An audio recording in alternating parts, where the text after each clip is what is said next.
잠깐 같이 기도드리겠습니다.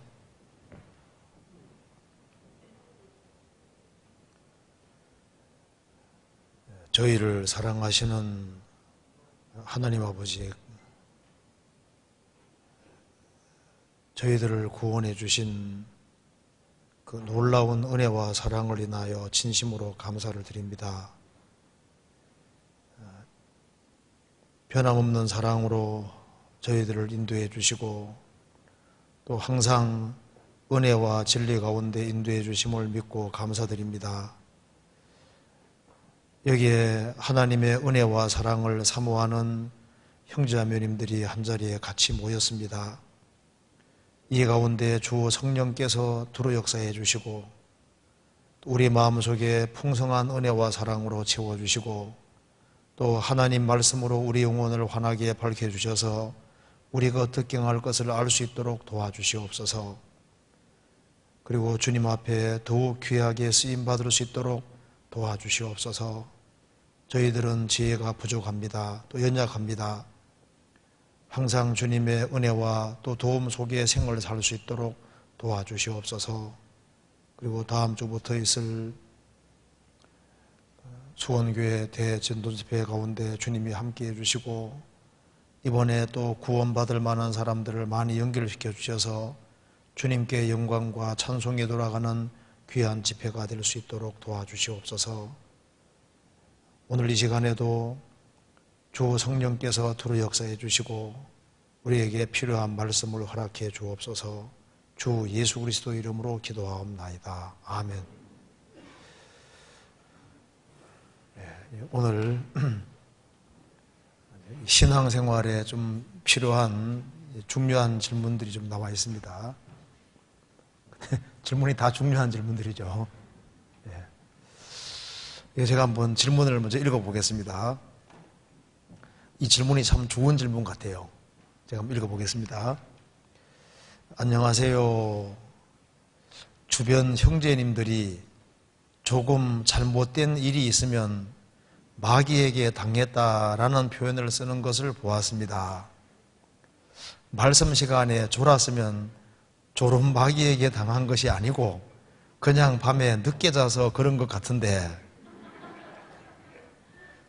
마귀도 참 억울하겠다는 생각이 들었습니다. 항상 자기 때문이라고 비난받으니까 하나님의 징계, 마귀의 방해와 나의 생활 방식에 따른 결과는 어떤 차이가 있을까요? 나의 생활 자체가 하나님의 인도하심과 또 마귀의 회방의 결과라고 이해하는 것이 맞는 것인지요? 이게 참 중요한 질문이잖아요. 그렇죠? 이거 참 공감되는 질문 맞죠?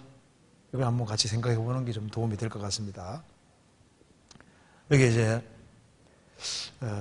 주변 형제자매들이 조금 잘못된 일이 있으면 내가 마귀에게 당했다 하고 마귀 자꾸 핑계 댄다고 말입니다. 말씀 시간에 졸았으면 저런 마귀에게 정말 당한 것이겠느냐, 아니면 자기가 밤늦게 자서 잠을 제대로 못 자서 당한 것 같은데, 그러니까 마귀도 참 내가 안 그랬는데 내 탓 돌리니까 마귀도 참 억울하겠다. 항상 비난받으니까. 그런데 뭔가 안 되면 다 자기 탓으로 돌리니까 마귀도 열을 얼마나 받겠느냐, 억울하겠다 생각이 든다 그 말입니다. 참 좋은 질문이죠. 이거 좀 생각해 볼 만합니다. 자, 이제 자기 잘못이 마귀 역사로 되어진 것도 있는가 하면은 마귀와 관계없이 나의 잘못으로 되어지는 것도 있습니다. 틀림없이 구별을 잘할 필요가 있습니다. 그래서 무조건 마귀 탓으로 돌리고 마귀에게 당했다 이런 표현을 너무 자주 쓰는 사람은요, 자기가 잘못하고도 안 고칩니다. 남을 탓하는 사람은 자기를 안 고치는 특징이 있는 거예요. 그래서 말씀 시간에 졸았다, 정말 마귀가 졸게 해서 졸았느냐 아니면 잠을 제대로 못 자서 졸았느냐, 대부분의 경우는 뭐겠어요? 자기가 잠을 제대로 안 자놓고, 앉아서 졸아놓고, 또 건강 상태가 안 좋아서 졸아놓고, 그걸 이제 마귀에게 당했다, 저런 마귀가 나를 공격했다 이런 식으로 마귀에다 돌리는 건 안 되잖아요. 그러니까 이거 구별을 잘해야 됩니다. 그죠? 자, 먼저 사람은 하나님의 형상대로 지음을 받았습니다. 그죠? 사람은 아담 이래로 범죄해서 죄의 기질을 타고난 것은 사실이지만은 사람이 죄를 짓는 자유의지를 자기가 가지고 있는 거예요. 그러니까 이제 내가 죄를 지었을 때 내가 지은 것이냐, 마귀가 짓게 한 거냐, 아담이 짓게 한 거냐, 죄의 기질이 짓게 한 거냐 좀 생각을 해봐야 됩니다. 자, 어떤 사람이 다른 사람을 쳐 죽였습니다. 쳐 죽였을 때 마귀가 죽인 거냐, 아담이 죽인 거냐, 죄의 기질이 죽인 거냐, 내가 죽인 거냐 했을 때 내가 행한 것이 없다면 심판이 있을 수가 없는 거잖아요. 그래서 요한계시록 20장에 최후의 심판을 받을 때 자기 행한 대로 심판받는다 그러죠. 자기 행위대로. 그 말은 자기 행위가 있다는 얘기인 거예요. 그러니까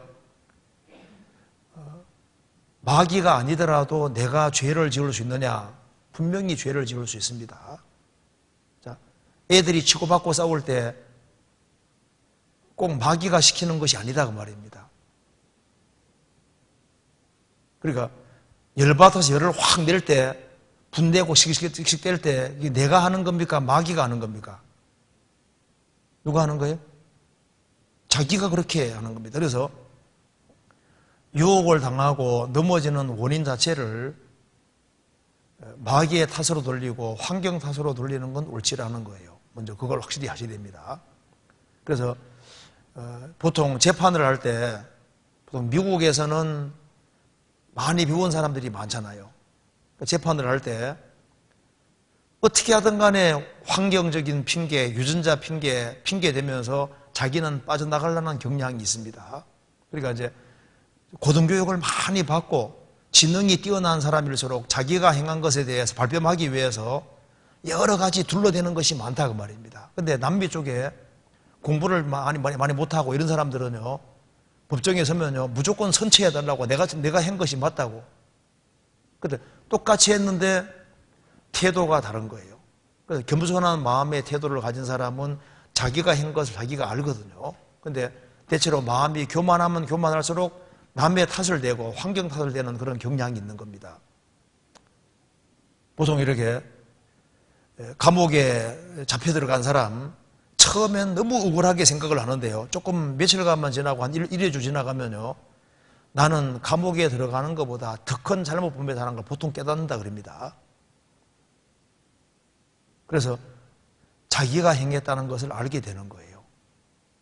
그래서 먼저는 어떤 죄를 지었을 때 기본적으로 자기를 성찰하는 것이 필요합니다. 죄를 짓는 것은 자기라는 것을 인정을 해야 되는 겁니다. 그렇잖아요. 자, 그래서 먼저 야고보서 1장 찾아봅시다. 야고보서 1장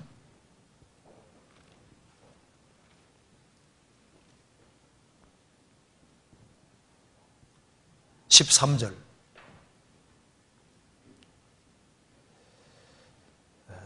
사람이 시험을 받을 때 내가 하나님께 시험을 받는다 하지 말지니 하나님은 악에게 시험을 받지도 아니하시고 친히 아무도 시험하지 아니하시느니라. 오직 각 사람이 시험을 받는 것은 자기 욕심에 끌려 미혹됨이니 욕심이 잉태한 즉 죄를 낳고 죄가 장성한 즉 사망을 낳느니라. 내 사랑하는 형제들아 속지 말라. 사람이 시험을 받을 때, 여기에 시험이 유혹을 받고 죄 짓는 겁니다. 유혹을 받을 때 내가 하나님께 유혹받는다 하지 마라. 하나님은 악에게 시험을 받지도 아니하시고 친히 아무도 시험하지 아니하시느니라. 하나님은 죄 짓도록 유혹하는 시험을 하지 않는다 그 말입니다. 하나님은 사람이 그 사람을 단련시키기 위한 시험을 주시거든요. 엄청난 시련도 주시고 고통도 주시고 그런 시련을 주시지만은 유혹하는 일은 없어지는 거예요. 또 하나님께서 그 사람의 마음이 어떤지를 테스트하는 시험은 있거든요. 그런데 죄 짓도록 유혹하는 시험은 없다 그 말입니다. 그래서 어떤 죄를 짓고 난 이후에 하나님이 마치 죄 짓게 한 것처럼 하나님을 원망한다든가 불평한다든가 하면 합당하지 않은 겁니다. 그래서 성경은 말씀하기를 오직 각 사람이 시험을 받는 것은, 여기 중요한 구절이 나왔습니다. 자기 욕심에 끌려 미혹됨이니. 자기 욕심, 이게 킵니다. 먼저는 자기 욕심이 원인인 거예요. 자기 스스로가 욕심을 키워오고 자기 욕심이라는 게 있고 자기 욕심 때문에 죄를 짓는. 그래서 성경이 말씀하기를 욕심이 잉태한 적 죄를 낳고, 욕심 때문에 결국은 자기 욕심 때문에 자기가 죄를 지은 거예요. 그렇죠?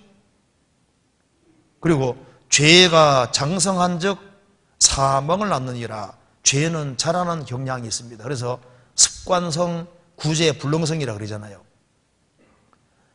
죄가 반복이 되면은 죄는 굵어지게 되는 겁니다. 자라게 됩니다. 그래서 나무가 어릴 때는 약하지만 자라면 아주 강하잖아요.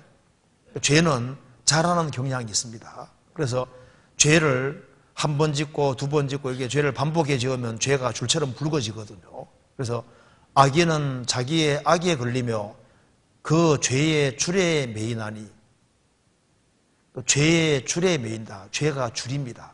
그래서 죄를 자꾸 지으면 습관이 생기고, 그래서 죄가 울무가 돼 자기를 딱 얽어매고 꼼짝 못하게 만드는 거예요.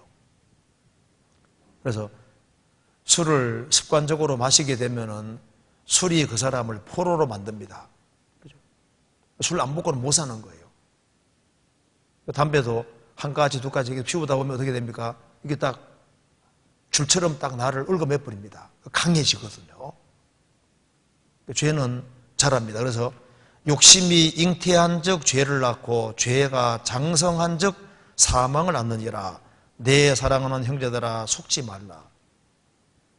그 죄의 원인을 마귀의 탓으로 돌리고 하나님 탓으로 돌리는 사람은 절대 자기를 안 바꾸는 경향이 있습니다. 그래서 무슨 죄든지 지으면 그걸 먼저는 자기 탓으로 생각해야만 자기 반성을 하게 되고 자기를 돌이키게 되는 거예요. 무슨 죄든지 지었으면 내가 지었다고 생각해야지, 누구누구 때문에 죄를 지었다고 이제 그런 식으로 핑계를 잡고 되는 사람은 그러니까 바뀌질 않는 거예요. 변하질 않는 겁니다. 그래서 어떤 일을 또 당했을 때 그걸 자꾸 마귀 탓으로 돌리는 사람이잖아요. 내가 마귀 때문에 이렇게 됐다. 그럼 자기는 싹 빠져나가는 거예요. 그래서 죄를 지었을 때는 진짜 마귀 때문에 죄 지었느냐, 내가 죄를 지은 거에 생각했을 때 분명히 내가 죄를 지은 겁니다. 마귀는 간접 역할을 하는 겁니다. 만일 죄 짓는 직접 원인이 마귀에게 있다면 마귀만 지옥 가야 되는 거예요. 그렇잖아요? 그리고 내가 하는 것이 없다면은 각 사람이 자기 행한 대로 심판받는다는 말이 필요가 없게 되는 겁니다. 그리고 마가복음 9장에도 성경에 말씀하기를 사람마다 불러서 소금 치듯함을 받으리라, 그 말씀이잖아요. 사람마다 불로써 소금 치듯함을 받으리라. 그 소금 친다는 말 뜻이 소금으로 고르게 함 같이 말을 하라고 했습니다. 그게 무슨 말이냐면은 그 어머니들이 음식을 만들 때 어떤 음식에는 소금을 왕창 집어넣잖아요. 그죠?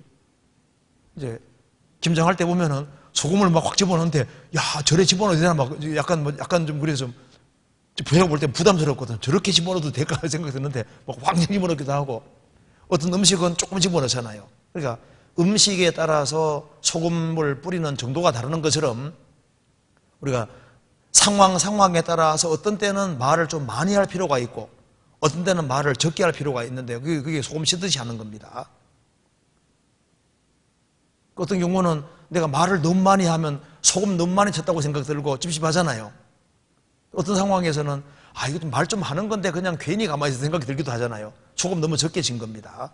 그것처럼 구원받지 아니한 사람이 지옥과 심판받을 때도 불로서 어머니들이 음식에 소금 치는 것처럼 각 사람의 죄의 정도에 따라서 불의 뜨겁기나 강도가 다를 걸 말씀하는 거니까 지옥 가서도 분명히 행한 대로다 그 말입니다.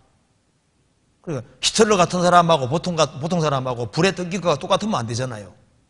차이가 있는 겁니다. 그러니까 자기 행위라는 것이 분명히 있는 거예요. 그렇잖아요. 그래서 마귀는 일단 간접 역할을 한다는 것을 생각해야 되는 겁니다. 그죠? 그럼 잘 생각해 봅시다. 예수님에게 12제자가 있는데 11제자들은 돈에 대한 욕심이 없습니다. 가룟유다는 돈에 대한 욕심이 있잖아요. 그래서 욕심이 잉태한 적 죄를 낳고 자기 욕심에 끌려 미혹된다 그랬죠. 그러니까 틀림없이 가룟유다는 뭐에 대한 욕심이 있습니까? 돈에 대한 자기 욕심이 있는 거예요. 그래서 항상 생각 속에 어떻게 하면 돈 더 벌 수 있을까? 자나깨나 그 궁리하는 사람입니다. 그래서 그는 돈꾀를 맡았습니다. 원래 돈꾀는 누가 맡아야 됩니까? 마태가 세리니까 돈 계산 안 하면 최고일 거 아니에요. 아마 마태가 맡았을 텐데 제 생각입니다. 성경에는 없으니까. 근데 아마 유다가 뺏었던 것 같아요. 돈깨는 내가 맡을게 하고 돈깨를 맡고 그리고 평상시에 훔쳐갔다고 성경 기록하고 있잖아요. 마귀는 사람 속은 다 모르지만은 사람을 보거든요. 욥기 1장에 내 종 욥을 유의하여 보았느냐 그러잖아요. 마귀가 모든 사람을 유의해 보겠지만은 특별히 그리스도인들은 더 유의해 봅니다. 넘어뜨리려고 딱 유의해 볼 거 아니에요. 유의해 보니까 가룟유다가 돈에 대한 욕심이 있고 자꾸 돈깨를 맞고 돈을 몰래 훔쳐가는 거예요. 그거 딱 볼 거 아니에요. 자, 마귀는 사람의 속을 다 모릅니다. 어떤 사람 마귀가 사람 속 다 아는 줄 아는데 아니에요. 만일 마귀가 사람 속을 다 안다면 욥기 말씀이 있을 수 없습니다. 자, 욥이 하나님 잘 섬기니까 마귀가 말했습니다. 아이고 하나님, 욥이 하나님을 잘 섬기는 것은 하나님 좋아 섬기는 게 아니에요. 하나님 착각하지 마세요. 하나님께서 재산을 많이 주고 자녀 10명이나 주고 잘 되게 해주니까 섬기는 거예요. 하나님. 그러니까 욥 그 마음은 다릅니다. 그래서 재산 몽땅 날려보고 싹 취해보십시오. 그러면 틀림없이 욕하고 죽을 겁니다. 장담했잖아요. 그럼 쳐봐. 근데 몸은 건드리지 말라고 했습니다. 재산 날아가고 10명의 자녀가 다 죽었습니다. 근데 욥은 하나님 원망하지 않았잖아요. 그러니까 욥의 속마음을 마귀가 몰랐던 거예요. 그러니까 이제 마귀가 말합니다. 아이고 하나님, 몸보다 귀한 게 어디 있겠습니까? 가죽으로 가죽을 바꾸는데 목숨보다 중요한 게 없는데, 그러니까 몸을 치면은 틀림없이 효과가 죽을 겁니다. 그럼 쳐봐. 죽이지는 마라 그랬죠. 몸 전체가 병들었습니다. 그럼에도 불구하고 하나님을 향한 신앙 끝까지 가지고 있잖아요. 그러니까 마귀는 욥의 속마음을 알았습니까? 몰랐습니까? 몰랐던 거예요. 성경 열왕기상 8장에 주만 홀로 인생의 마음을 다 아심이니이다. 그러니까 사람 속을 다 아시는 분은 하나님만 다 아시고 마귀는 조금 아는 거예요. 속은 다 모릅니다. 그러니까 마귀는 사람이 어떻게 반응할지를 정확히를 모르는 거예요. 지금까지 사람을 많이 다루는 가운데서 아주 능수능란하게 된 겁니다. 그런 것이 속을 모르거든요. 이렇게 유혹할 때 그 사람이 진짜 넘어질지 안 넘어질지 모르고 넘어지면 일어날지를 아직 결과를 모르는 거예요. 이해되시죠? 그러니까 마귀가 딱 유해해 보니까 12제자 중에 유다가 돈을 훔쳐가고 있는 겁니다. 아, 돈에 대한 욕심이 있구나. 그래서 마귀가 유다 머릿속에다가 생각을 집어넣는 거예요. 그러니까 욕심이 있는 사람은 궁리를 자꾸 하잖아요. 그러니까 이제 이거저거 생각을 집어넣는 겁니다. 그러니까 야, 너 돈 그렇게 벌고 싶어? 돈 벌고 싶다. 아이고, 돈 버는 쉬운 방법이 있잖아. 예수님은 능력이 많잖아. 그러니 돈 벌고 싶으면 제일 간단한 길이 있어. 그냥 예수님 딱 팔아 넘기면은 돈 많이 벌 수 있잖아. 그렇지. 예수님 능력이 많은데 내가 판다고 해서 죽을 뿐은 아니지. 돈 벌 수 있지. 그래서 그 생각을 딱 집어넣는데 그걸 받아들인 겁니다. 그러니까 자, 예수님의 열한 제자들에게 예수님을 팔려는 생각을 집어넣으면요, 받아들이겠어요? 당장 쓸데없는 소리라고 탁 쳐낼 거 아니에요. 그렇죠? 근데 유다는 자기 욕심이 있습니다. 각 사람이 시험을 받는 것은 자기 욕심에 끌려 미혹되미니. 그러니까 원인은 누구에게 있는 겁니까? 가룟 유다 자신에게 시험, 유대에게 원인이 있는 거예요. 원인이 있으니까 마귀는 부추기는 생각을 집어넣고 그 생각을 받아들이니까 나중에 마귀가 그 사람 속에 들어갔잖아요. 그러니까 마귀에게 당했다 했을 때 원인은 먼저는 자기에게 있는 겁니다. 그렇죠? 그럼 가룟 유다가 예수님 파는 엄청난 죄를 저질렀을 때 그게 마귀에게 당했지만은 첫째 원인은 누구에게 있는 겁니까? 자기에게 원인이 있기 때문에, 그러니까 자기의 책임도 분명히 있는 거예요. 그렇죠? 성경 찾아봅시다. 요한복음 12장.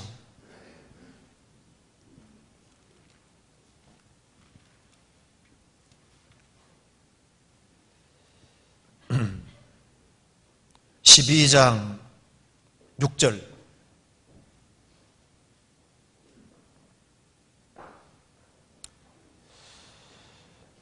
이렇게 말함은 가난한 자들을 생각함이 아니요 저는 도적이라 돈꾀를 막고 거기에 넣는 것을 훔쳐가미러라. 마리아가 300데나리온을 사용해서 귀한 확류를 사서 예수님에게 부었습니다. 예수님 장례를 위해서 부었습니다. 그러니까 남자가 300일 동안 일하는 돈이니까 1년 내내 모아야 되는 돈인 겁니다, 남자가. 그러니까 엄청난 돈이거든요. 그걸 이제 예수님에게 쏟아 부으니까 가장 열낸 사람이 가룟 유다인 겁니다. 이걸 팔아서 가난한 자들에게 주면 좋을 텐데 왜 허비하냐고 가장 큰 소리 친 사람이 유다인데, 왜냐하면 가난한 자들을 생각한 것이 아니고 사실은 저 돈 놔주면 좋을 텐데 그 생각 때문에 그렇게 했던 겁니다. 그러니까 말하고 속이 다른 경우가 있잖아요. 그래서 이렇게 말하면 가난한 자들을 생각함이 아니요 저는 도적이라. 주님께서 말씀하셨잖아요. 저는 도둑놈이다. 자, 예수님의 제자 중에 도둑놈이 있다는 건 이건 놀라운 거예요. 돈꾀를 막고 거기에 넣는 것을 훔쳐가미러라.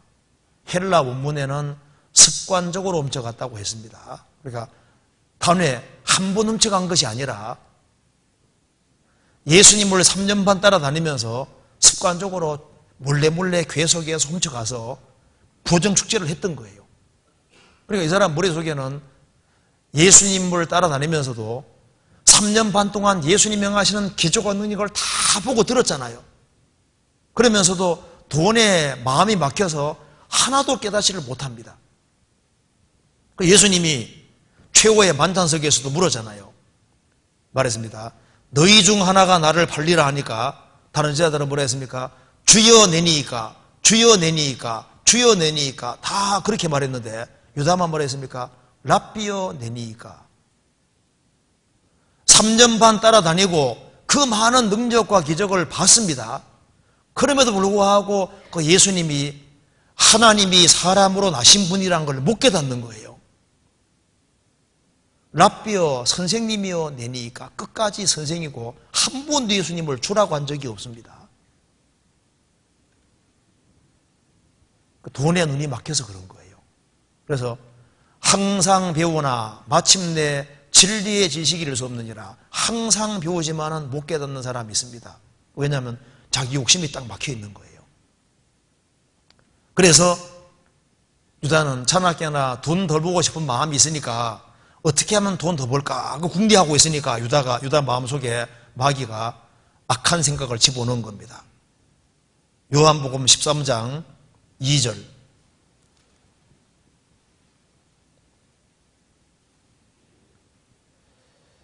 마귀가 벌써 시몬의 아들 가룟 유다의 마음에 예수를 팔려는 생각을 넣었더니, 마귀가 벌써 시몬의 아들 가룟 유다의 마음에 예수를 팔려는 생각을 넣었다. 마귀가 제일 먼저 하는 행동은 뭡니까? 악한 생각을 집어넣는데 그 생각을 받아들일 때는 자기 욕심 때문에 그걸 받아들이게 되는 거예요. 예수 팔면 돈 벌 수 있잖아. 내가 왜 그 생각 못했지? 그 생각을 딱 받아들이고 그 생각을 가지고 있습니다. 생각을 가지고 있으면은 시간이 지나면 어떻게 됩니까?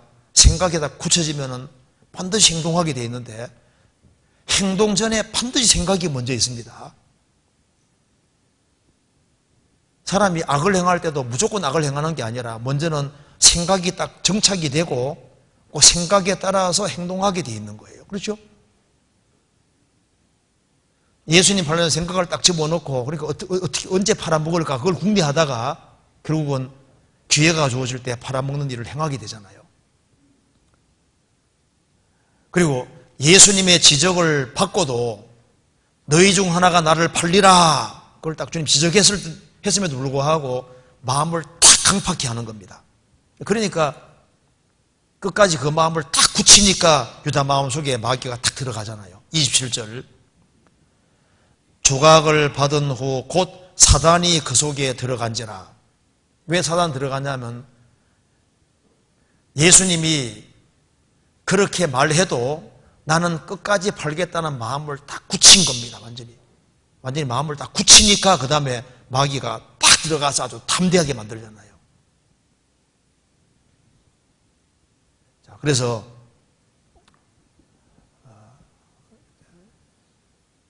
마귀에게 당했다 이런 표현을 사용할 때 일단은 그걸 마귀에게 돌리기 전에 원인이 내게 없는가 그걸 깊이 생각을 할 필요가 있습니다. 그래서 마귀는 틈이 있지 아니하면은 삐죽고 들어갈 수가 없는 거예요.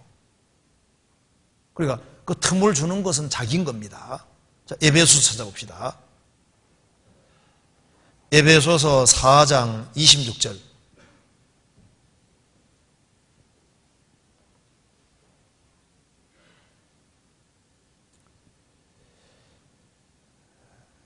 분을 내어도 죄를 짓지 말며 해가 지도록 분을 품지 말고 마귀로 틈을 타지 못하게 하라. 이렇게 틈이란 말이 나와 있죠. 마귀에게 그 귀의 거리를 제공해 준다고 말입니다. 자, 분을 내어도 분한 상황에 분이 올라옵니다. 그렇죠? 분한 상황에 분이 안 올라오면 사람이 아니잖아요.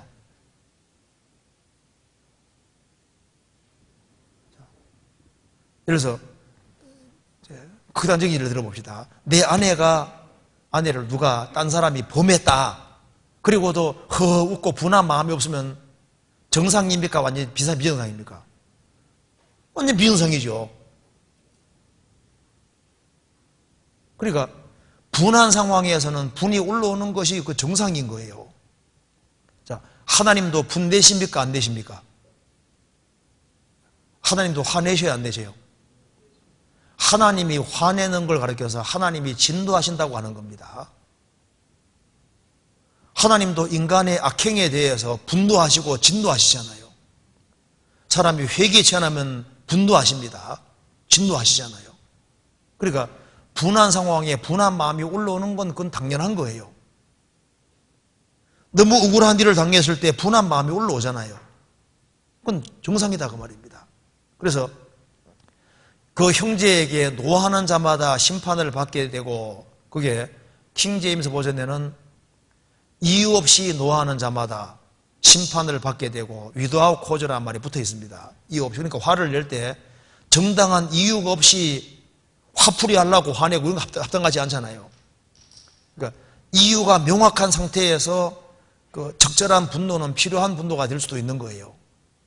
그래서 분한 상황에 분이 나온다 그 말입니다. 분을 내어도 분한 상황에 분 나오는 까지는 문제가 아니잖아요. 분이 올 수 있는 겁니다.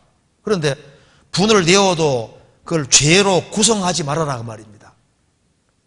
분한 상황이 있을 때 하나님께 맡기고 기도해야 되는데, 분하니까 막 보복 감정 가지고 내가 아주 큰 죄를 지을 수 있기 때문에 분한 상황에 분이 올라올지라도 그걸 참고 하나님께 기도하면서 어떻게 해야 할지를 생각을 해야 되는데, 분을 조절하지 못하고 그걸 이제 죄로 구성해서 한바탕 하면은 큰 문제가 생길 수 있는 거예요.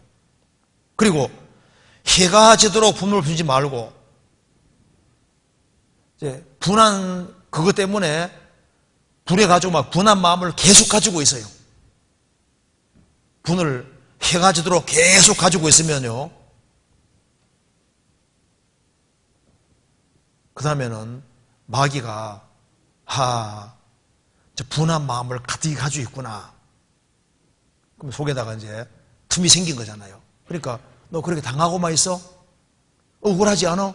자존심도 없어? 이러면서 이제 막 생각을 집어넣는 거예요. 그래서 마귀로 틈을 타지 못하게 하라. 그래서 분한 상황에 즉흥적으로 분이 올라올 수 있는데, 분한 마음을 계속 가지고 있고 계속 시키시거리고 분해하고 이렇게 있으면요, 그 다음 마귀가 배회하고 있잖아요. 근신하라 깨어라 너희 대적 마귀가 우는 사자같이 돌아다니며 삼킬차를 찾나니, 돌아다니고 있거든요. 계속 분 가지고 있거든요. 그럼 마귀가 슬며시 나와서 너 그렇게 당하고 있어? 오늘 쫓아가서 한바탕 해야지. 한바탕 해. 부추기거든요. 맞아. 내가 당하고 있을 수가 없지. 나도 자존심이 있는데.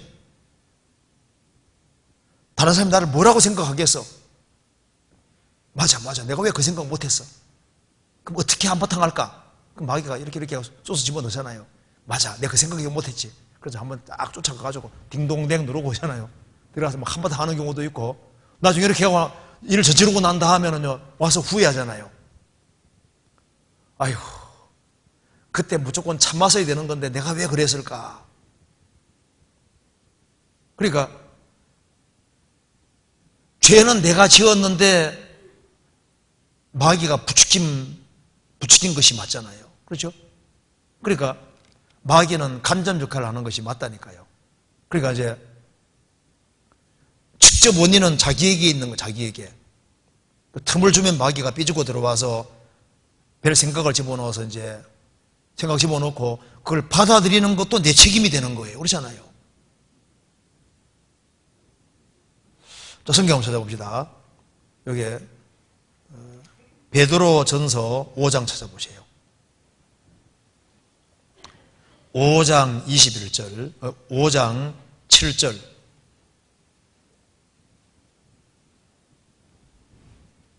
5장 7절에 너희 염려를 다 주께 맡겨버리라. 이는 저가 너희를 곤고하심이니라.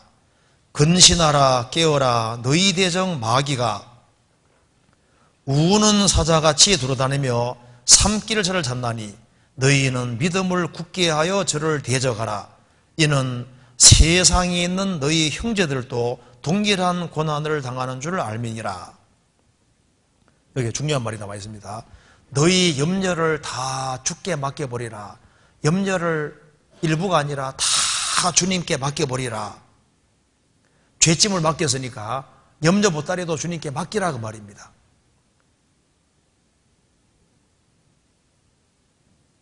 왜냐하면은 이는 저가 주님께서 너희를 곤고하심이니라. 곤고한단 말은 영어로 말하면 케어봅니다. 돌보는 거예요. 주님이 너희를 돌보고 있으니까 우리 죄짐을 짊어지시고 우리 인생을 책임지신 하나님께서 우리 인생을 다 알고 계시고 도와줄 텐데 너무 염려하지 마라 그 말입니다. 염려하지 말고 염려를 다 결혼 문제도 주님께 다 맡기고 대학 입시도 주님께 맡기고 최소 나였으면 된 거예요. 맡기고 다 맡기게 되는 거예요. 염려를 주님께 다 맡기라 그 말입니다.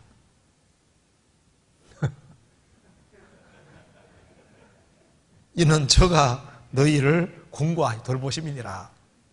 그러면서 근신하라. 깨어라 나오죠. 그러면 뒤에 마귀가 나오잖아요. 왜냐하면 염려를 계속하고 있으면요, 거기 마귀가 틈을 타는 거예요.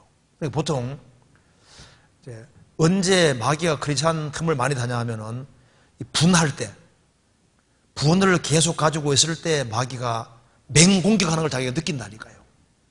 그래서 막 분이 막 너무너무 막 차오르면요, 마귀가 맹공격을 퍼부어대면은 눈빛을 보세요. 정상이 아닙니다. 막 눈에 막 불이 막 나거든요. 버쩍버쩍 나거든요. 보셨어요? 버쩍버쩍 나. 그러니까 저 사람 눈이 사람 눈이 아니다 그 말입니다. 막 증오에 타올라서 막 콱 할 때 눈이 보면요, 배우에 마귀가 맹공격하는 게 느껴지잖아요. 그런 거 있잖아요. 그러니까 마귀가 배우에 있는 거라니까요. 그러니까 마귀는 특별히 분이 가득 찰 때 마귀가 틈타고, 또 한 가지는 염려에 찰 때,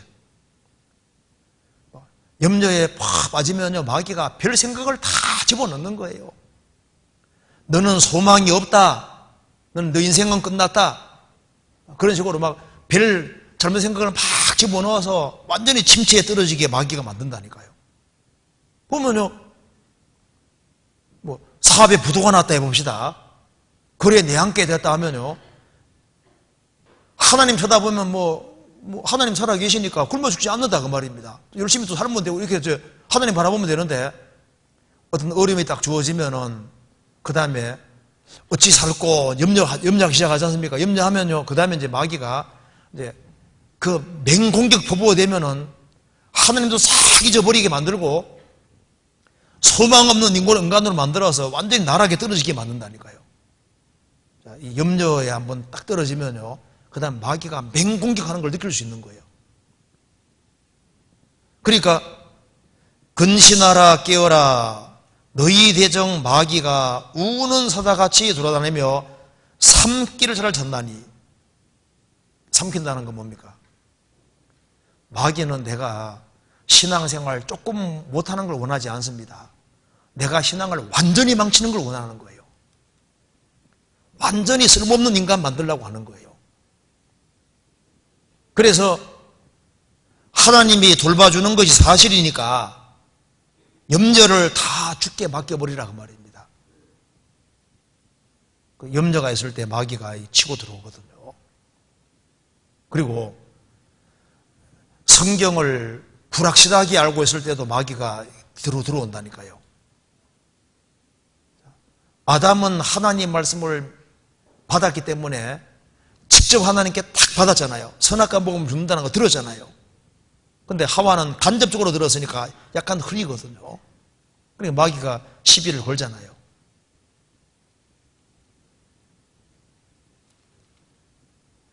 하나님이 참으로 너희들어 이 동산 모든 나무의 실과를 먹지 말라 하시더냐? 말하는 게 아주 굉장히 강교하잖아요. 하와가 뭐라 했습니까? 하나님 말씀에 너희는 먹지도 말고 만지지도 말라, 너희가 죽을까 하노라. 언제 만지지 말라고 했어요? 그건 자기 덧붙인 거거든요. 정령 죽으리라. 약간 유혹받으니까 죽을까 하노라. 말씀이 흐려졌잖아요. 흐려지니까 마귀가 결코 죽지 아니하라 이러다 가잖아요. 구원받은 사람이 주 안에 거해야 된다, 그 말씀이 마음속에 확실히 탁 박혀 있으면요, 교회에 떠나는 건 상상 자체가 안 되는 거예요. 근데 그게 이제 흐리게 박혀 있으면요, 마귀가 흔들거든요. 꼭 거해야 되는 거야? 안 그런 사람도 많잖아. 흔들어가지고. 그래서요, 마귀가 탁 공격해가지고 탁 넘어뜨리잖아요. 말씀을 흐리게 알고 있는 사람 마귀가 찾는다니까요. 그러니까 하나를 알더라도 확실하게 제대로 하는 것이 필요한 거예요. 대충 하는 것은 소용없어요. 그래서 상식이 풍부한 것보다 과학자들이 더 뛰어난 이유는 과학자들은 정확한 법칙을 알잖아요. 그러니까 우리는 이것저것 다양하게 막 많이 아는 것보다 하나 알더라도 제대로 딱 아는 것이 필요하거든요. 그래, 하나를 제대로 딱 알아야만 마귀 공격할 때 기록되었을 때 기록되었을 때 이렇게 되는 겁니다. 그렇잖아요. 그래서 마귀가 올무를 가지고 있습니다. 덫을 가지고 있거든요. 자꾸 길 가에다가 덫을 두니까 길로 걸어가는 사람은 안전한 거예요. 찾아봅시다. 여기에 시편 144편 봐봐요.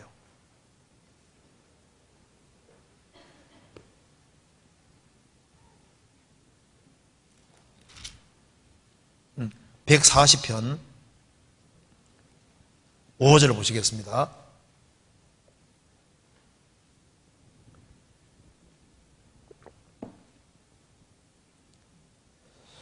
(5절) 교만한 자가 나를 해하려고 울무와 줄을 놓으며 길 곁에 그물을 치며 함정을 두었나이다. 여기에 길 곁에 그물을 치며 함정을 두었나이다. 내 말씀이죠.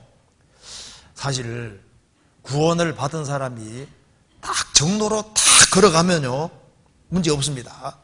그런데 마귀가 어디에다가 올무두냐면 길 곁에다가 유혹거리를 만들어 놓거든요.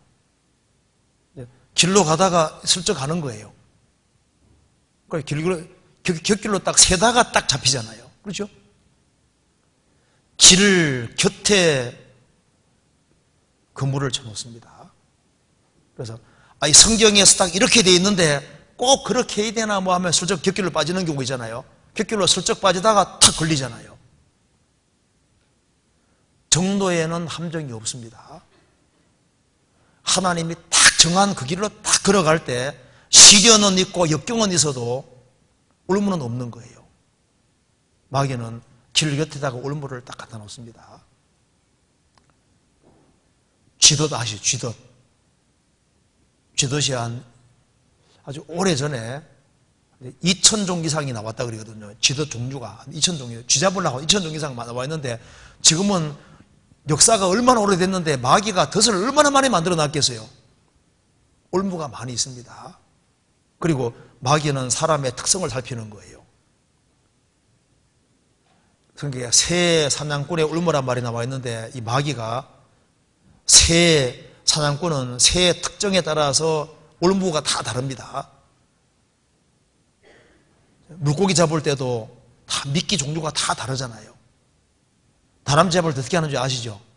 다람쥐는 특징이 일단 나무 딱 올라갈 때 딱 쳐다볼 때 어느 쪽이 올라가는 게 편리할까 그거부터 생각한다 그러잖아요. 올라갈 때 어디가 편할까 그거부터 생각하기 때문에 나무까지 옆에 딱 걸쳐놓고 올무 딱 쳐놓으면은 거기 잘 걸려드는 거예요.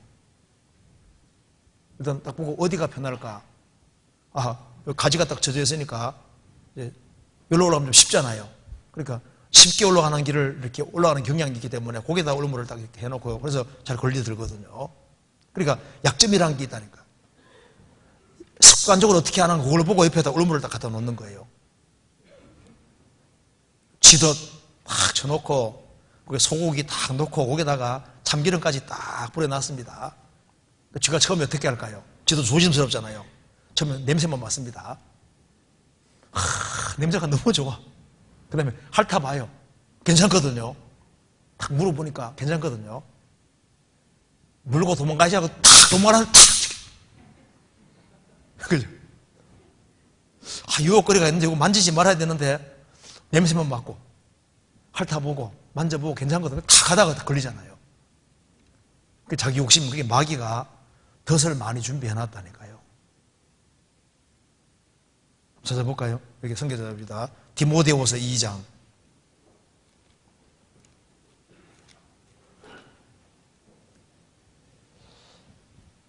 26절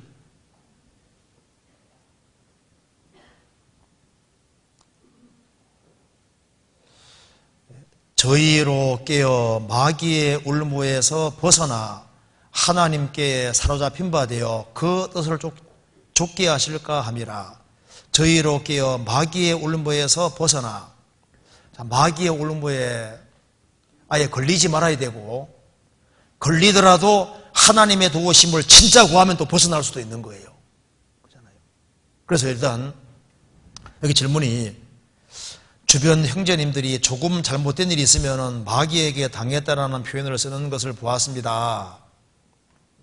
그래서 이제 마귀에게 당했다는 표현이 맞는 경우를 생각해 보자 그 말입니다. 마귀에게 당했다. 일단 원인은 이제 먼저는 대체로는 자기 잘못인 거예요. 자기 잘못. 그런데 이제 마귀에게 당하는 경우가 있는데요. 한번 생각을 해봅시다. 불신자 측면에서 먼저 생각해 보면은 이런 경우는 진짜 마귀에게 당하는 겁니다. 고린도서 4장 봅시다.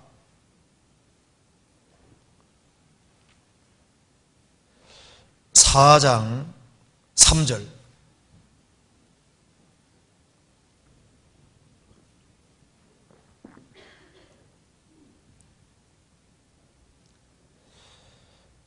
만일 우리 복음이 가리웠으면 망하는 자들에게 가리운 것이라.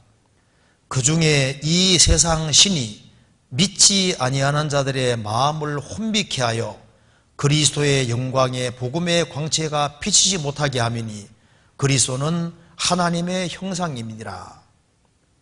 만일 우리 복음이 가리웠으면, 복음을 듣고도 절대 못 깨닫는 사람이죠. 그 사람에겐 복음이 가리워진 사람입니다. 복음이 안 깨달아지는 사람은 망하는 자들에게 가려운 것이라. 망하는 자들입니다.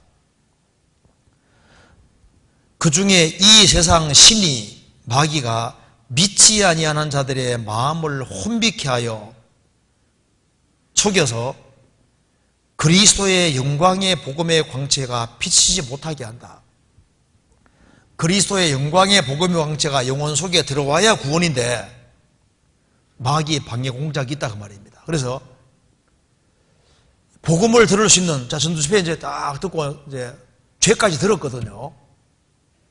이제 5일째 복음 말씀 들어야 되는데, 구원을 받아야 되는데, 구원 받고자 하면 마귀가 또 별 생각 집어넣죠.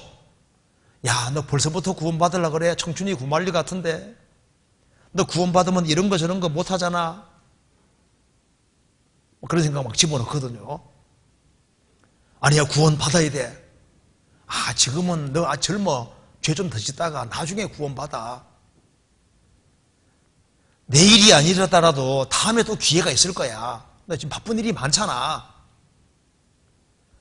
그러면서 모처럼 이제 이 구원 받아야 되겠다는 마음도 있고, 또 이제 또 세상 일도 바쁜 것도 있고, 뒤로 미루다가 엎치락뒤락 하다가 있지 않습니까? 이제 탁 안 듣는 길을 택해서 있지 않습니까? 세상으로 가는 경우잖아요. 그럼 마귀가 박수치고 얼마나 좋아하겠어요. 그런 경우에는 이 사람 진짜 마귀에게 당한 거잖아요. 마귀에게 완전히 쏘은 겁니다. 근데 아셔야 될 것이 있습니다.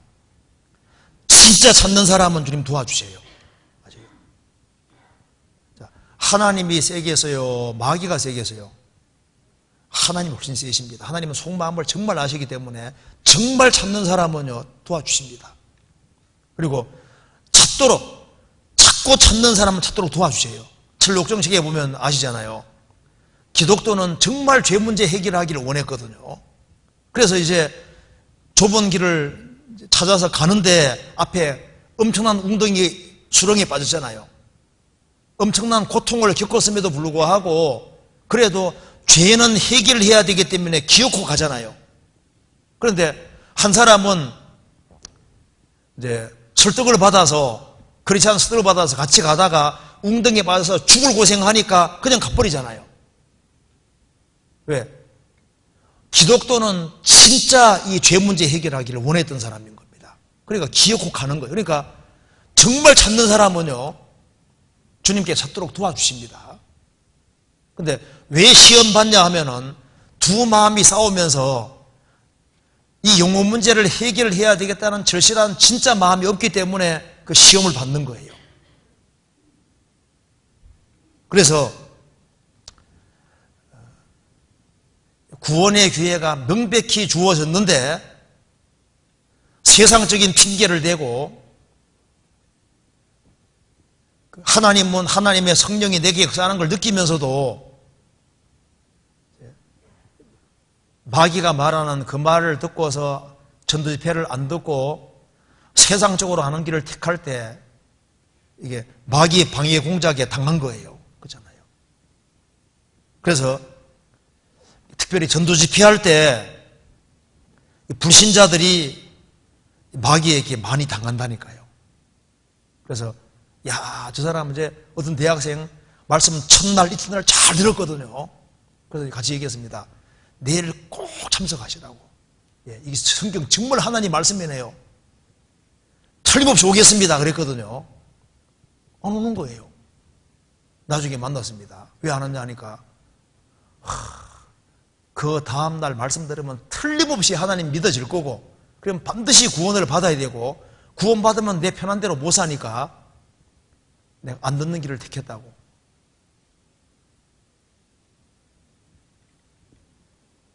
그러니까 하나님 말씀만 찾아야 되는데 그걸 알면서도 결국은 다음으로 탁 미루는 길을 택했을 때 그거 완전히 당한 거예요. 그렇죠? 마귀겠습니다. 성도들도 이제 마귀에게 당하는 일이죠. 분한 상황에 분이 올라오는데 그 못 참다가 못 참고 마귀 부추김 받아서 한바탕 막, 그리스도인은 원래 한바탕 하지를 않거든요. 한바탕 막 큰 일을 저질렀을 때 보면요, 자기가 한 동시에 또 마귀에게 당한 것도 있는 거예요. 부추김 받은 것이 있거든요. 그런 것이 있습니다. 그리고 욕심 때문에 내가 양심을 딱 굽히면은 돈을 많이 벌 수 있는데, 마귀는 뭐라 그럽니까? 야, 꼭 죄 안 짓고 살 수 있어? 양심 조금만 굽히고 돈 많이 버는 길을 택해. 양심을 탁 굽히고 있지 않습니까? 돈은 많이 벌었지만요, 항상 찝찝합니다. 그렇죠? 나중에 전화 봐요. 야, 이 돈이 문제가 아니라 신앙적으로 엄청 손해본 걸 알 수 있다니까요. 우리가 이제 살아가면서 이 마귀에게 당하지 않도록 조심해야 됩니다. 성적인 유혹 같은 게 있어서 어떤 일을 딱 저지르고 난 다음에 어떤 사람이잖아요. 그 신앙적으로 막 엄청난 손실을 보는 거예요. 내가 왜 그때 그랬을까? 그 이성의, 그게 결국은 욕심입니다. 욕심 때문에 그 마귀 말을 받아들이는 거예요. 그래서 우리가 먼저 알아야 될 것은, 일단 무슨 죄든지 지으면은 일단 마귀 탓으로 돌리지도 말고 하나님 탓으로 돌리지도 말고, 먼저는 내가 한 부분이 있는지를 확인하고 내 잘못을 인정을 해야 됩니다. 그래야만 자기 고칠 수 있거든요. 그래서 여기 이제 마귀도 참 억울하겠다는 생각이 들었다. 그렇죠? 그러니까 모든 것을 마귀의 탓으로 돌리면 마귀도 억울하다 생각을 하겠지만, 사실은 마귀는 그래도 좋다고 할 겁니다. 마귀 탓으로 돌려. 계속 돌려. 그럼 니는 안 바뀔 거 아니냐. 마귀도 기분은 나쁘겠지만요, 그걸 또 내심 좋아할 수도 있습니다. 그래, 자꾸 내 탓으로 돌려, 내 탓으로. 그리고 니는 잘못이 없어, 돌려. 그래서 그리스도인이 자기를 안 바꾸도록 할 수 있거든요.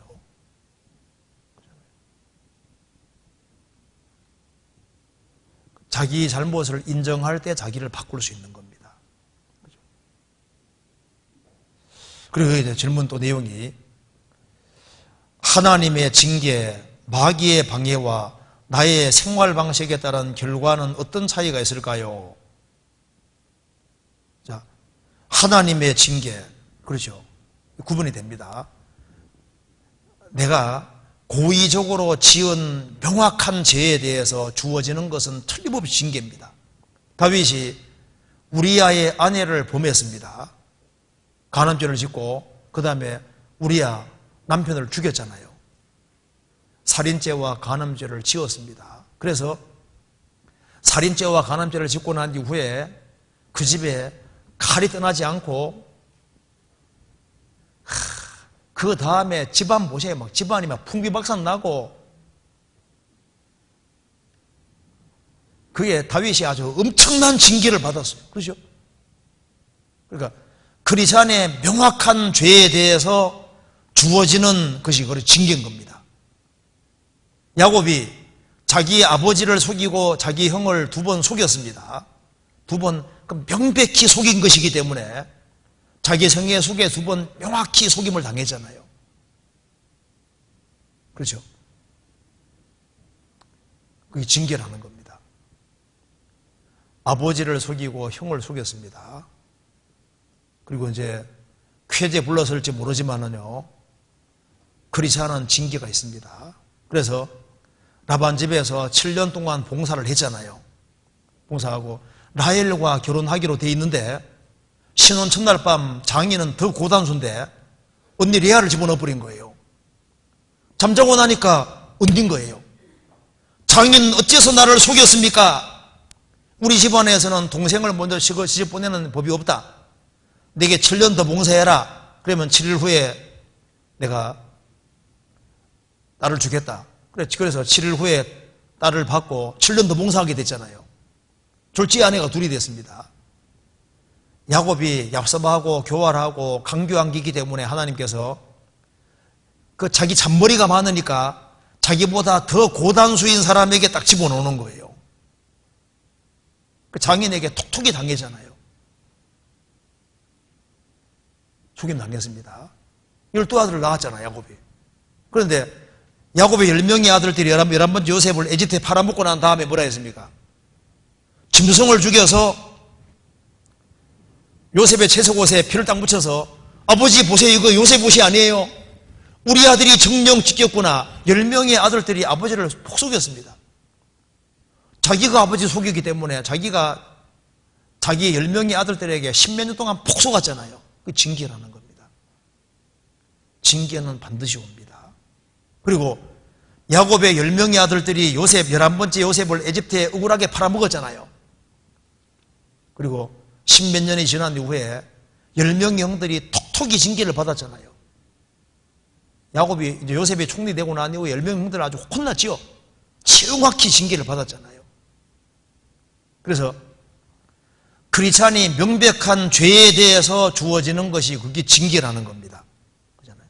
그리고 이제 마귀의 방해가 있습니다. 마귀의 방해라는 건 마귀가 우리가 신앙생활을 잘 하지 못하도록 방해하도록 합니다. 먼저는 틈을 누리고 그 다음에 맹공격을 하는데요. 공격이 주된 공격 대상이 생각이에요. 생각. 그래서 이제 성경 좀 보려고 하면요 생각으로 공격합니다. 너무 피곤하잖아. 피곤해. 그냥 누워. 아, 이거 너무 피곤하지. 그러니까 그 마귀 공격한다니까요. 헌금 좀 하려고 그러면요 돈 지갑 열었는데 5만원짜리 보이거든요. 만원짜리 있는데 속에서 야 이게 5만원 넣을까 하면 너무 아깝잖아. 아이 만원만 넣어. 그래 만원만 넣으면 마귀가 잘했다 그러거든. 잘했다. 조금 넣어. 잘했어. 우리가 뭘 하려고 그러면요 배후에 이걸 하나님 말씀대로 안 하게 하려는 마귀가 있는 거예요. 아, 내가 도와줘야 되는데, 내 도움을 구하는데,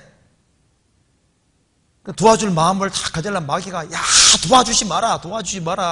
너도 힘들잖아 하면서 마귀가 막 공격하거든요. 이제 다음 주에 이제 전도집회가 있는데, 전도집회 참석해야지 하면요, 마귀가 또 있잖아요. 야, 너는 인도하는 사람도 없잖아.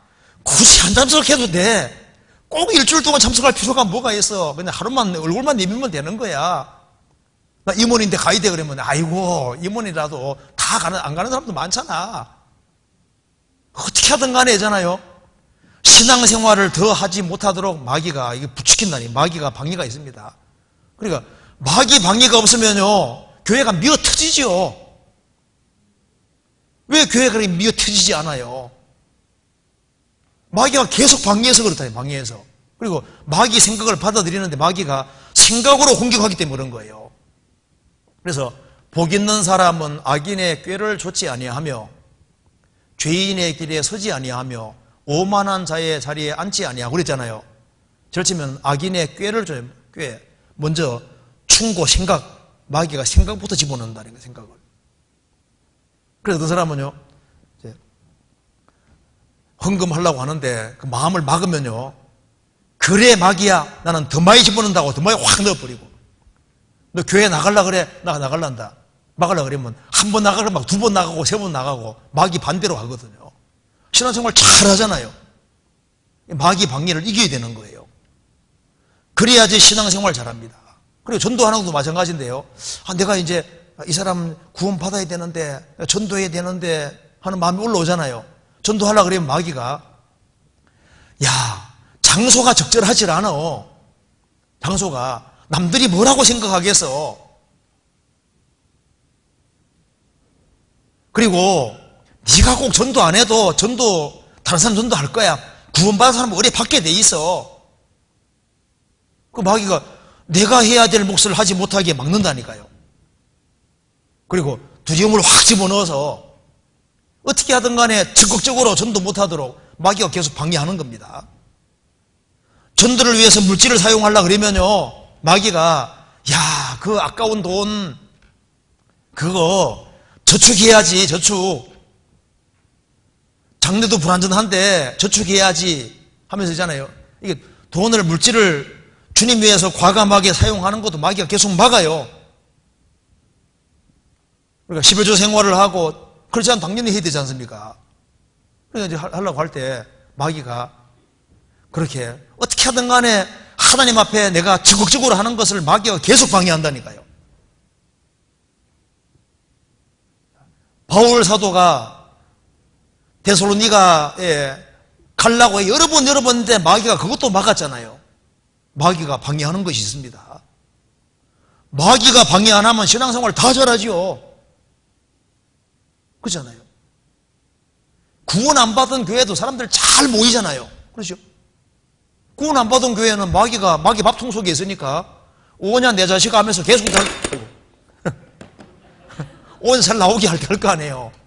그런데 구원받은 사람들은 안 됩니다. 구원받은 사람은요, 구원받은 사람이 교회에 정착하고 신앙생활 잘하면요, 30명, 60명, 100명이 구원받을 줄 알기 때문에 어떻게 하든 간에 신앙생활을 못하게 하라고 마귀가 맹공격 포부되는 거예요. 아세요? 진짜입니다. 그래서 구원받은 사람들이 식구가 느는 것이 이게 쉬운 게 아니에요. 아세요? 성경 데살로니가전서 2장 보시겠습니다. 2장 18절입니다.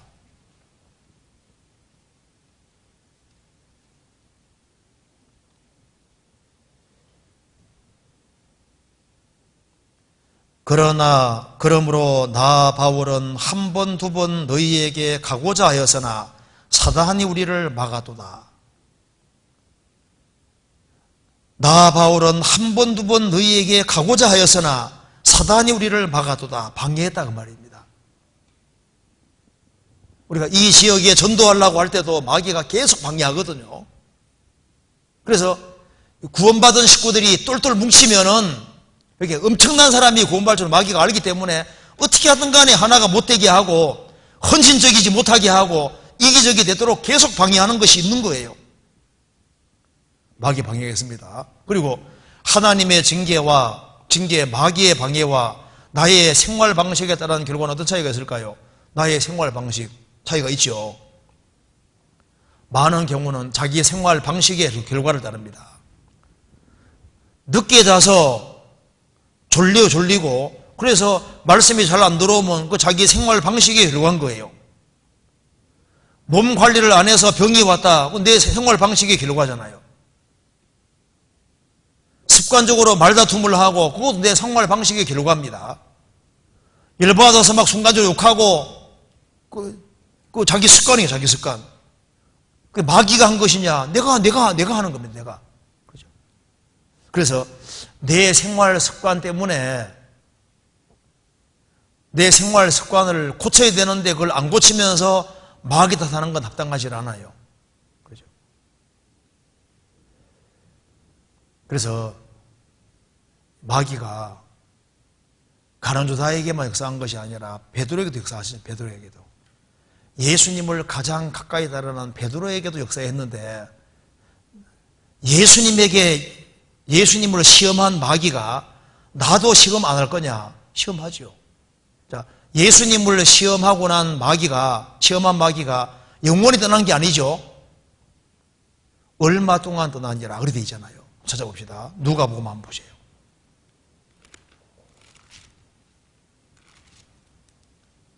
누가복음 4장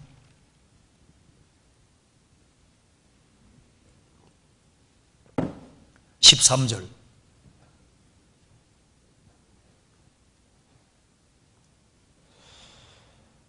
마귀가 모든 시험을 다한 후에 얼마 동안 떠나니라.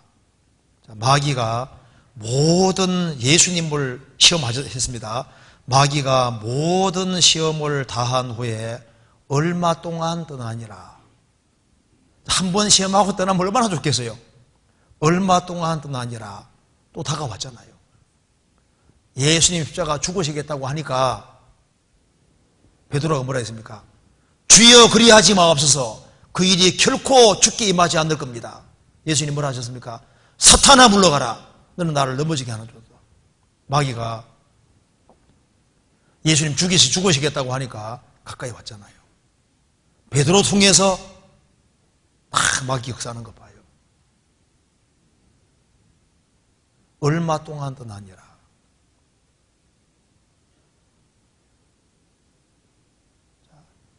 구원받은 사람도 마귀가 시험합니다. 틈이 있으면 시험하거든요. 조심해야 되는 거예요. 정해서 잡읍시다. 누가복음 22장 31절.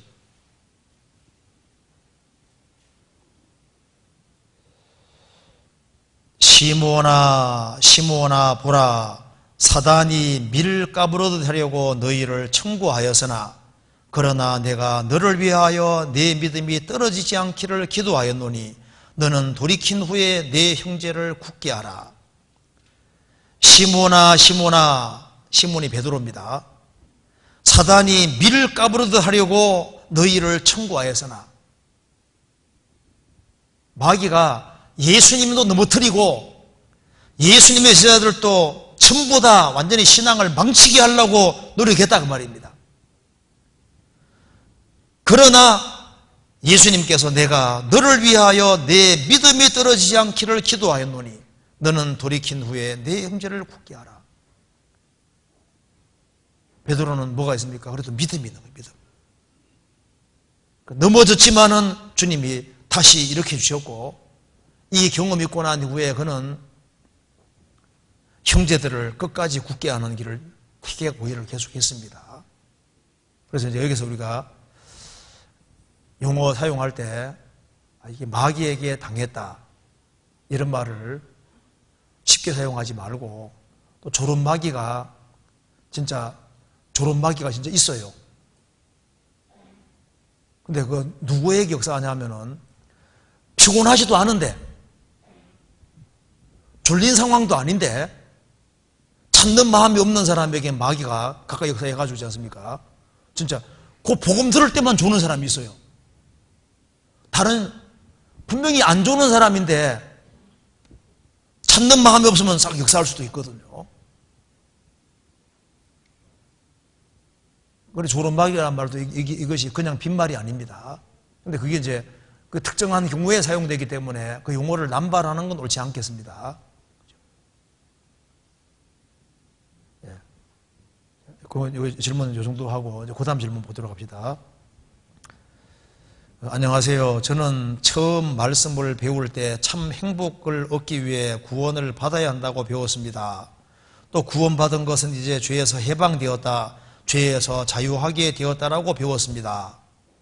하지만 정말 죽어서 영원한 지옥이 아니라 영원한 천국에 갈 수 있는 것은 너무나도 감사한데, 삶이 반복되는 죄로 하나님께 면목이 없고 죄송해서 행복하지도 즐겁지도 않습니다. 그래서 전도할 때에도 행복에 대해서 말을 꺼낼 수가 없습니다. 구원받은 이후에 죄라는 것이 얼마나 심각한 것인지 알게 되어서 죄에서의 해방이 아니라 멍해가 생긴 것 같은 느낌이 듭니다. 반복되는 잘못에 낙심한 채 살아가는 사람은 어떤 말씀을 명심해야 할까요? 이것 참 좋은 질문이잖아, 그죠? 오늘 좀 좋은 질문 나오는 것 같아, 그죠? 예, 생각을 해봅시다. 먼저 처음 말씀을 배울 때 참 행복을 얻기 위해 구원받아야 한다고 배웠다. 그렇죠? 진짜 행복해지려면 구원받아야 되는 것이 맞습니다. 저도 초등학교 들어가기 전부터 인생이 진짜 허무했거든요. 행복지를 못했습니다. 항상 답답했었는데요. 그러니까 진짜 답답했어요. 이게 낙지치기 해도 답답하죠. 공책에도 답답하죠. 마음이 답답한 거예요. 할 말도 없고, 그래서 거의 잘 이제 듣기만 했지, 말을 거의 잘 안 했습니다. 할 말도 없고. 근데요, 구원받으니까 그렇게 좋더라. 그러니까 여기에 참 행복을 얻기 위해서는 구원받아야 된다. 맞죠? 구원받아야 진짜 행복자가 되는 겁니다. 그래서 또 구원받은 것은 이제 죄에서 해방되었다, 죄에서 자유하게 되었다라고 배웠습니다. 그렇죠? 죄의 사함을 받을 때 왜 기쁘냐 하면은, 죄의 사함을 받을 때, 죄의 사함 받는 순간에 누가 들어오십니까? 성령이 들어오시잖아요. 죄의 사함을 얻어라, 그리하면 성령을 선물로 받으리니, 성령을 받을 때 성령으로 말미암아 하나님의 사랑이 우리 마음에 부음바 되는 거예요. 그래서 하나님이 나 같은 죄인도 사랑했다, 사랑받을 때 진짜 행복한 거거든요. 예수를 너희가 보지 못하였으나 사랑하는도다, 이제도 보지 못하나 믿고 말할 수 없는 영광스러운 즐거움으로 기뻐하니 믿음의 결국 곧 영혼의 구원을 받음이라. 영혼 구원 받은 사람에게 진짜 기쁨이 있잖아요. 기쁜 날, 기쁜 날, 주 나의 죄 다 씻은 날. 죄의 사함을 받은 사람에게는 진짜 유쾌함이 온다는 말이 이게 맞는 얘기인 거예요. 성경 써봅시다. 사도행전 3장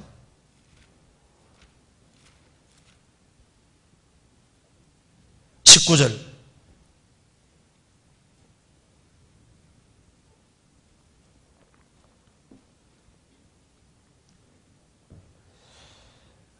그러므로 너희가 회개하고 돌이켜 너희 죄 없이함을 받으라.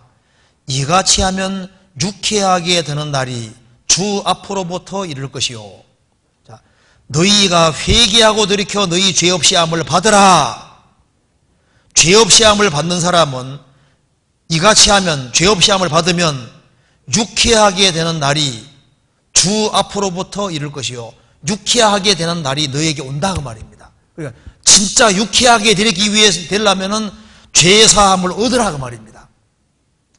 죄의 사함을 얻은 사람은 유쾌하게 되는 날이 온다는 말이 맞죠?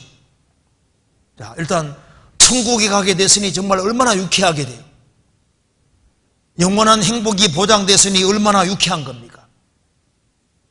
그리고 속죄를 받고 성령이 함께 하시고, 그래서 하나님의 사랑이 마음에 부음바 됐으니까 얼마나 유쾌하고 정말 상쾌하고 행복을 느끼잖아요.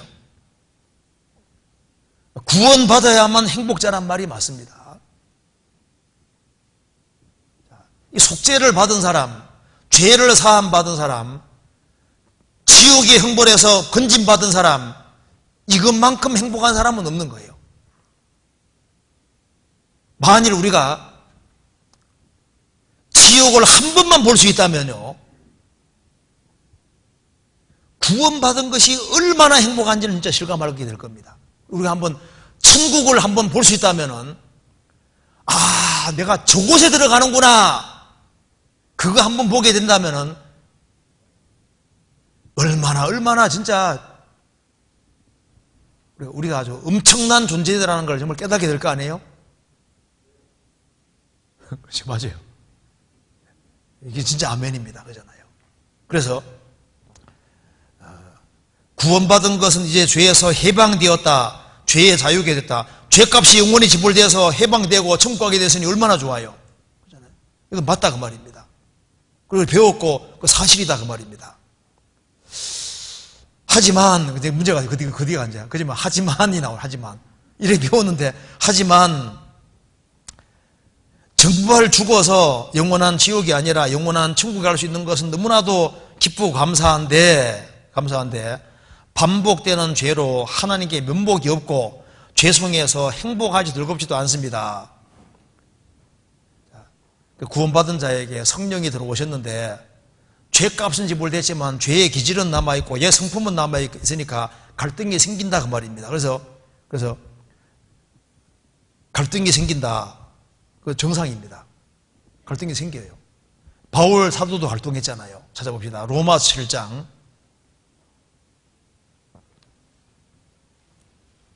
네. 하지만 이것이 이런 질문 나오는 것도 정상입니다. 죄에 살고 행복하게 됐는데 이제 막 죄짐 완전히 못 행복한데 항상 이제 행복만 느끼면 오죽 좋겠어요. 하지만 이제 이런 질문할 때 이게 정상적인 질문입니다. 정상적인 질문을 하고 있는 거야. 한번 봅시다. 로마 7장 봅시다.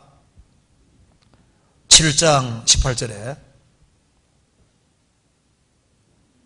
갈등이 생긴다. 그렇죠. 18절 내 속 곧 내 육신에 선한 것이 거하지 아니하는 줄을 아노니 원함은 내게 있으나 선을 행하는 것은 없노라. 내가 원하는 바 선은 하지 아니하고 도리어 원치 아니하는 바 악은 행하는도다. 만일 내가 원치 아니하는 그것을 하면 이를 행하는 자가 내가 아니요 내 속에 거하는 죄니라. 그러므로 내가 한 법을 깨달았노니 곧 선을 행하기를 원하는 나에게 악이 함께 있는 것이로다. 내 속사람으로는 하나님 법을 즐거워하되 내 지체 속에서 한 다른 법이 내 마음의 법과 싸워 내 지체 속에 있는 죄의 법 아래로 나를 사로잡아 오는 것을 보는도다. 오라 나는 곤고한 사람이로다. 이 사망의 몸에서 누가 나를 건져내랴. 오라 나는 공고한 사람이로다.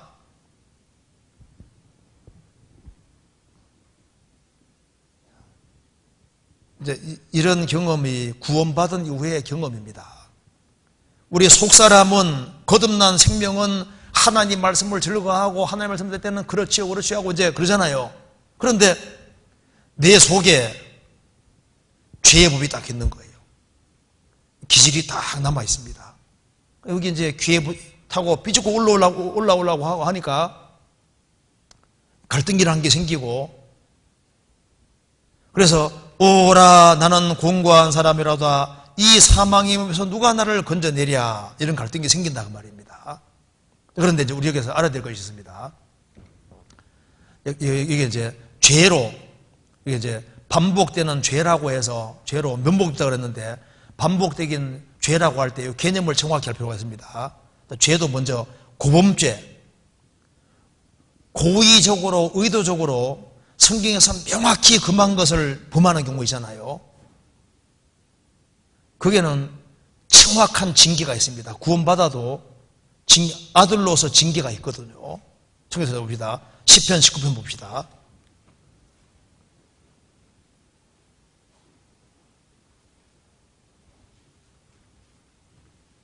시편 19편 13절.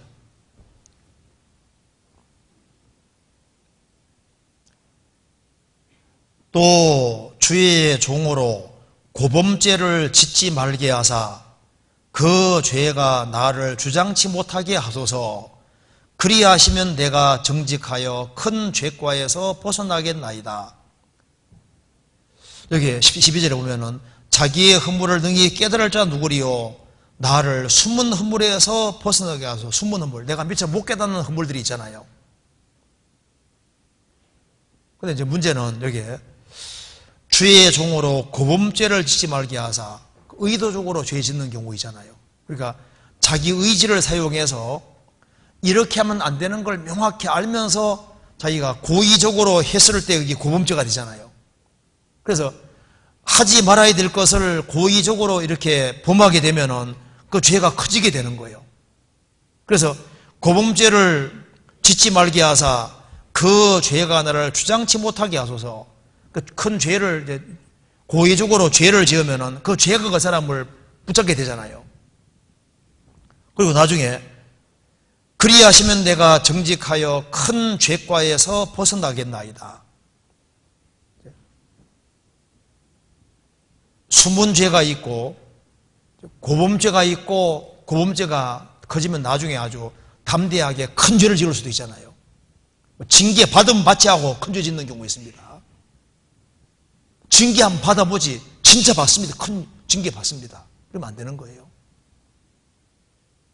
자, 그런데 크리스찬이 고범죄 짓는 경우는 그건 드문 경우입니다. 그렇잖아요. 크리스찬들은 고의적으로 죄를 안 지으려고 하는 속에 죄에 타락된 기질이 있는 동시에 또 죄를 거부하도록 성령이 와 계시잖아요. 성령의 힘이 또 와 있거든요. 구원받기 전에는 죄를 이제 짓는 것이 악으로 자꾸 기울어지만은 거듭나면 성령의 속에 와 계시기 때문에 선을 행할 수 있는 힘이 또 성령이 또 와 있는 거예요. 그러니까 그런데 이제 여기 습관적으로 죄 짓는다 그랬는데 이 죄를 보통 이렇게 분석을 해보면은 그게 아니더라고 말입니다. 도대체 무슨 죄 짓는지 꼬치꼬치 따져보면은 어떤 걸 이제 습관적인 죄라고 생각하냐 하면은 예를 들면 남편이 자꾸 이제 잘못된 행동을 하기 때문에 자꾸 열을 받는 거예요. 그러니까 내가 왜 이렇게 자꾸 분이 날까? 분을 없애야 되는데 자꾸 분한 마음이 자꾸 올라오거든요. 그래서 이제 그것 때문에 이제 고민을 예를 들어서 할 경우에 그건 죄에 대한 규정이 잘못되어 있는 거예요. 그러니까 어디까지가 죄인지를 정확히 하는 게 필요합니다. 자, 이거 예를 들어 봅시다. 분한 상황에 분이 탁 올라오는 까지는 죄입니까 아닙니까? 죄가 아니에요. 그래서 분을 내어도 그랬잖아요. 분한 상황에 분이 탁 올라올 때 자기는 이건 의도하지 않고 본성으로 탁 올라오는 거잖아요. 그까지는 죄가 아닌데 그것 때문에 고민하면은 그러면 그건 합당하지 않은 거예요. 그래서 분한 상황에 분한 마음이 탁 올라오면 그까지는 죄가 아니기 때문에 이래서는 안 되지 하고 하나님 도와주시 하고 살면요 죄 지은 게 아닌데 크리스찬들은 보통 마음이 너무 민감해서 왜 내게 이런 마음이 올라올까? 이 마음, 분한 마음이 올라오는 이 마음 자체를 없애려고 노력하거든요. 근데 없으세요, 안 없으세요? 안 없으시는 거예요. 또 더 분한 상황이 주어지면 더 분한 마음이 또 올라오거든요. 왜 내게 이런 마음이 올라오지? 왜 깨끗하지 못한 마음이 올라오지? 이러면서 이제 고민하고 괴로워하는데 그건 합당하지 않다 그 말입니다. 그러니까 분한 상황에 분한 마음이 올라올 때 그까지는 정상이잖아요. 올라오는데 이러면 안 되지 하고 하나님 나 좀 도와주시 하고 살면 되지 않습니까? 된 거거든요. 자, 예를 들어 봅시다. 내가 돈이 너무 궁해요. 근데 길 가다 보니까 10만 원짜리 다발이 떨어져 있거든요. 내가 너무 궁한 걸 보시고 하나님 떨어뜨려 주실 거나 이렇게 생각하면 안 되죠. 그래서 돈이 궁한 참에 갖고 싶다는 마음이 탁 올라올 수 있잖아요. 의도하지 않은 거거든요. 아이고 저거 가져가면 근데 속에서는 남의 것이니까 안 돼. 나한테 흘린 거잖아. 안 되기는 왜 안 되고 딱 이렇게 하면 죄로 구성되잖아요. 그렇죠? 그런데 이제 그걸 주워서 이제 뭐 경찰서나 갖다 줬다 합시다. 근데 이제 속으로 왜 내게 이런 마음이 올라올까? 내가 왜 이렇게 탐심 자체가 올라올까? 그래서 황금 보기를 돌같이 하라고 했는데 내가 돈에 궁하다고 해서 갖고 싶은 마음이 탁 올라오는 거잖아요. 그거 때문에 괴로워하는 건 그건 합당하지 않다 그 말입니다. 이러면 안 되지 하고 딱 돌아서면 죄 지은 게 아니거든요. 그래서 시험을 받을 때 그 자체는 죄가 아니고 시험 받을 때 이러면 안 되죠. 돌아서면은 죄 지은 게 아니잖아요. 그죠? 자, 이제 아주 내 이상형인 여자가 있다 합시다. 그러니까 아니 멋있구나 하고 지나가면 죄 지은 게 아니잖아요. 아니, 멋있는 사람 보고 멋있다 생각이 들고 이쁜 사람 보고 이쁘다 생각 드는 것 자체는 죄가 아니잖아요. 자, 멋있는 남자 보고 야 멋있구나 그 생각 들면 정상입니까 비정상입니까? 그 생각도 안 들어야 정상입니까? 그 생각이 들어야 정상입니까? 들어야 정상이잖아요. 그렇잖아요? 근데 왜 내가 저거 멋있다고 느껴지지? 그 이상한데 내가 이게 정상인가? 이러면 안 되잖아요. 이해되죠? 그런데 이제 죄로 구성되는 건, 야, 저렇게 멋있는데 저 사람은 어떻게 내 사람 만들까 하고 이제 궁리를 하면서 있잖아요. 이제 뭐 도가 지나치게 해서 잘못하면 이게 악으로 구성될 수도 있는 거예요. 그렇잖아요. 무슨 이해되죠? 그러니까 이제 크리스찬들이 대체로 고민하는 것은 그 본성적으로 탁 올라오는 그거 때문에 그거 자체를 없애려고 하는, 그것 때문에 내가 큰 죄 짓는다고 생각하는 사람들이 많더라 그 말입니다. 성경 갈라디아서 봅시다. 5장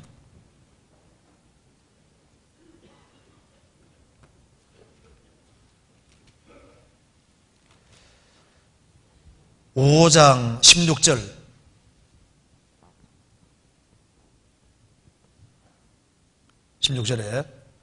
같이 읽어보겠습니다. 내가 이르노니 너희는 성령을 쫓아 행하라. 그리하면 육체의 욕심을 이루지 아니하리라. 성령을 쫓아 행하라. 그리하면 육체의 욕심이 올라오지 아니하리라. 이렇게 안 되죠. 육체의 욕심은 때처럼 올라옵니다. 자, 나는 이제 목욕했으니까 그 다음에 이제 때 안 올라옵니까? 때는 죽은 세포잖아요. 때가 계속 나옵니다. 그리고 밖에 나갔다 오는 사이에 또 더러운 게 묻어요. 이미 목욕한 사람에게는 발 밖에 있을 필요가 없다 그랬잖아요. 밖에 나갔다 오는 사이에 묻습니다. 그래서 내적으로도 본능 속에서 죄의 기질이 계속 올라오고 있고 또 알게 모르게 묻어 들어오거든요. 그래서 성령을 쫓아 행하는 사람은 육체의 욕심이 안 올라오는 게 아니에요. 욕심은 올라와요. 그러니까 올라오는데 그 올라오는 것 자체 때문에 고민하면 안 된다 그 말입니다. 올라오는 건 정상적인 거예요. 자, 배고플 때 식욕이 올라오잖아요. 내게 왜 식욕이 올라오지? 이거 올라오지 말아야 되는데 이러면 안 되잖아요.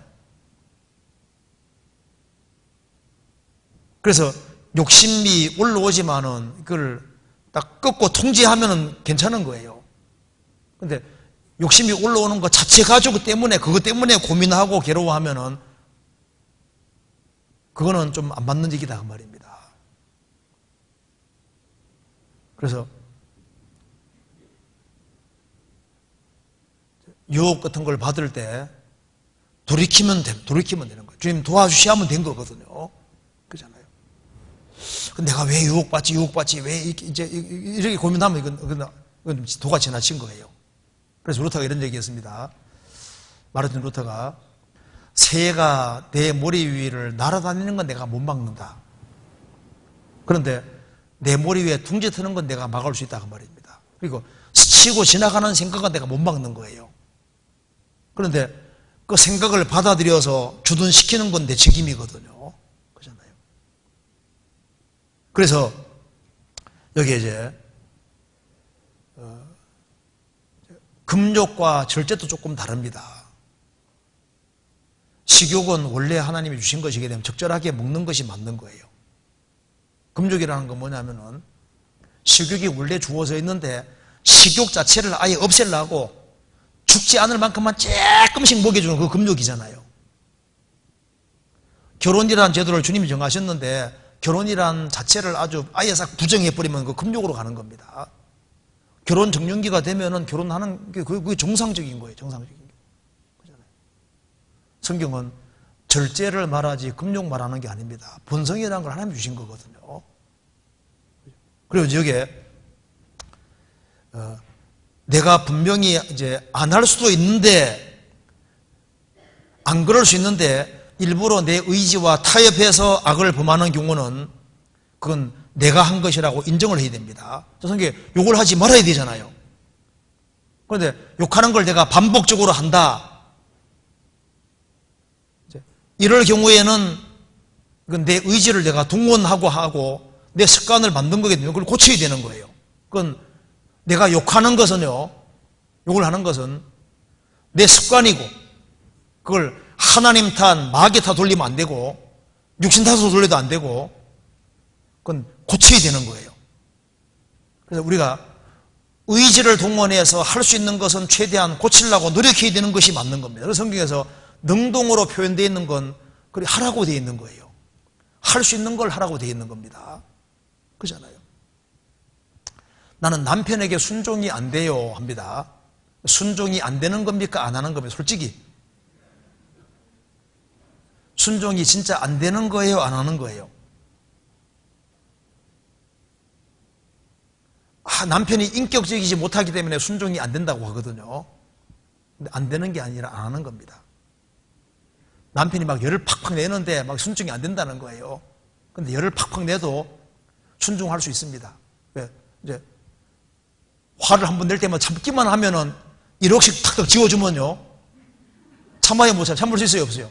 있잖아요. 그러니까 안 하는 것 뿐이지, 안 하려는 것 뿐이지, 할 수 있는 거예요. 그렇잖아요. 나는 참는 거 버릇을 못 참아요 하는데, 못 참는 게 아니라 안 참는 겁니다. 잘 생각해 봐요. 진짜 어려운 사람 앞에 있으면요, 너무 억울하지만 참아내잖아요. 못 참는 게 아니라 안 참는 거예요. 잘 생각해 봐요. 육신인지를 하면서 있잖아요. 합리화시켜서 그렇지 사실은 그게 아닌 겁니다. 이제 원래 본성으로 주어진 것은요, 이제 먹으면 죽인다 합시다. 그러면요, 배가 너무너무 고프고 하면요, 뭐 죽이라 하고 먹어버리잖아요. 어차피 죽을 거니까. 본성으로 주어진 것은요, 그건 어쩔 수 없는 거잖아요. 그거하고 다릅니다. 내가 안 할 수 있는 것에 내가 한 일들이 분명히 있을 수 있는 거예요. 그래서 어떤 사람 말합니다. 주일날 주님이 교회 가게 해주시면 갈게요. 그 말이 맞아요, 틀려요? 거짓말입니다. 딴 데는 잘 가거든요. 그렇잖아요. 내가 가기 싫은 것이지 그걸 왜 주님 핑계 대냐고. 그렇잖아요.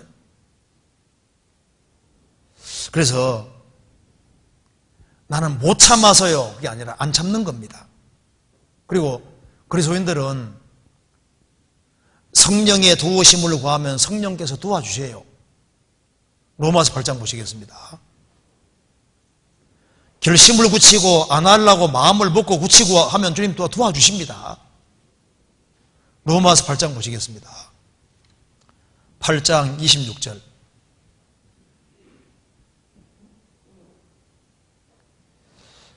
이와 같이 성령도 우리 연약함을 도우시나니 우리가 마땅히 빌 바를 알지 못하나 오직 성령이 말할 수 없는 탄식으로 우리를 위하여 친히 간구하셨느니라.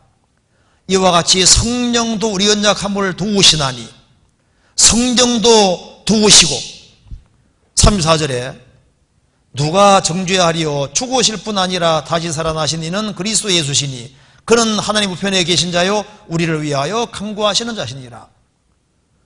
주님께서 우리를 위해서 기도하고 계시고 성령께서 우리와 함께 하셔서 우리 연약함을 도우시고 계시고, 그래서 우리가 연약하지만은 성령의 도우심이 또 있습니다. 육신이 할 수 없는 걸 또 성령이 하도록 도와주시거든요. 그리고 그게 이제 가속화되기 위해서는 충만을 받아야 되는데, 술 충만하면은 술 끼우는 그 사람 딱 잡아버리잖아요. 그래서 담대한 마음이 없는 사람도 술 충만해지면 말이 많아지잖아요. 담대해지죠? 때려도 아프지도 않잖아요. 그 사람들은 이제 내가 하려고 하는 바른 마음을 갖는 것도 필요하고 동시에 하나님의 도우심을 구하고 성령의 충만을 받아야 되는데, 어떻게 하면 충만을 받느냐? 성령 충만 받으려면 성령을 많이 마셔야 되는 거예요. 성경 에베소서 한번 찾아봅시다. 에베소서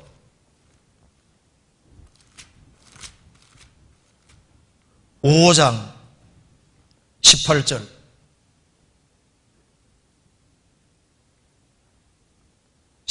같이 읽겠습니다.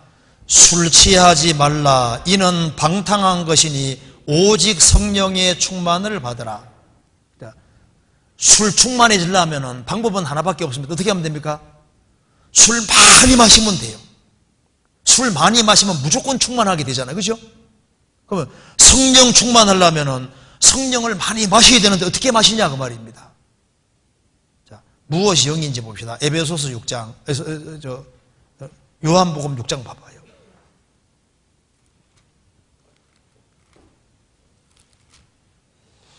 (6장) 63절.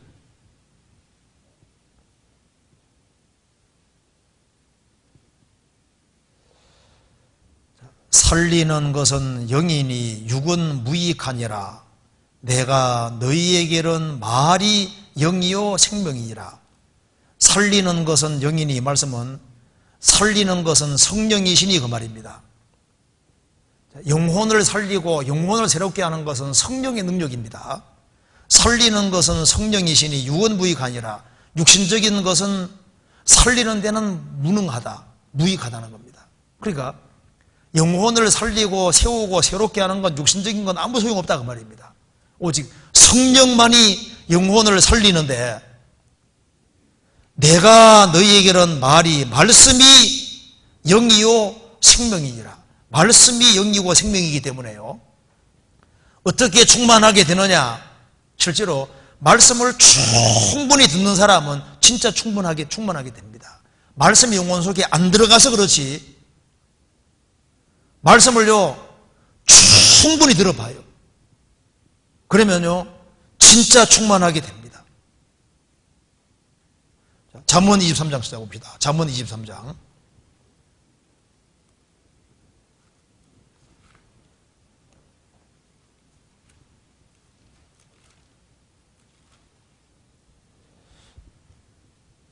근데 말씀이 왜 안 들어갈까요? 죄가 막혀 있으면 안 들어가는 거예요. 그죠?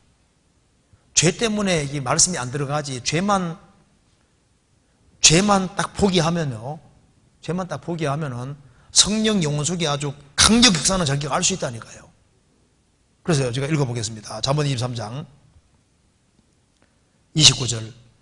재앙이 네게 있느뇨, 근심이 네게 있느뇨, 분쟁이 네게 있느뇨, 원망이 네게 있느뇨, 까닭없는 창상이 네게 있느뇨, 붉은 눈이 네게 있느뇨, 술에 잠긴 자에게 있고 혼합한 술을 구하러 다니는 자에게 있느니라.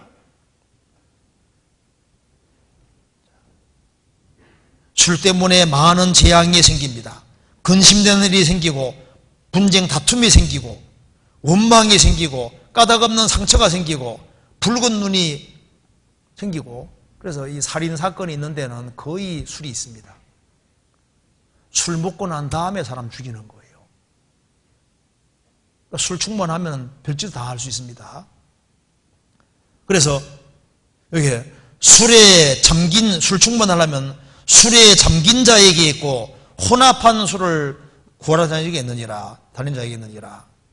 술 충만하려면은 술에 딱 찌들어야 되는 거예요. 술에 딱 잠겨야 됩니다.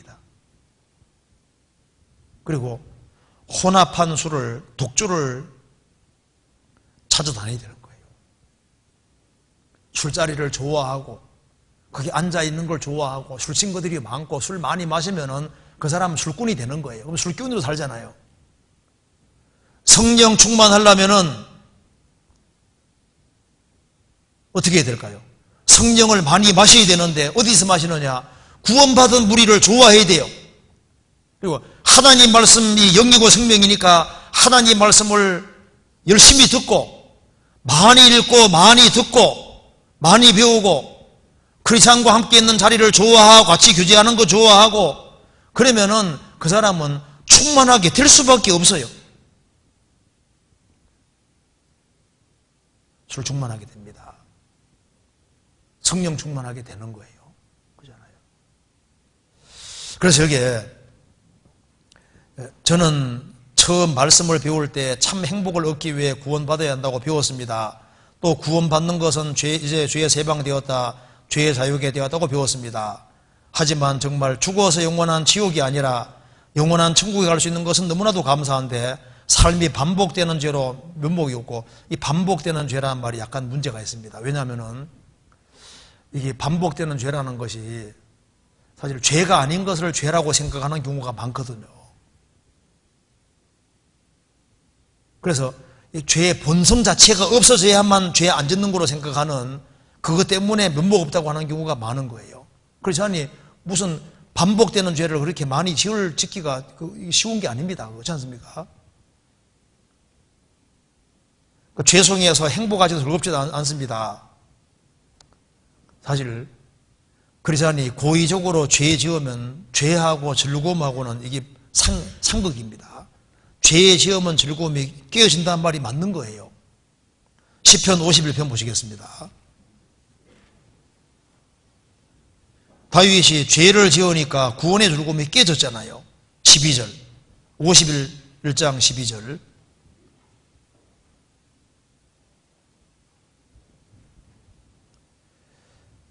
주의 구원의 즐거움을 내게 회복시키시고 자원하는 심령을 주사 나를 붙드소서. 그러하면 내가 범죄자에게 주의 도를 가르치리니 죄인들이 주께 돌아오리이다.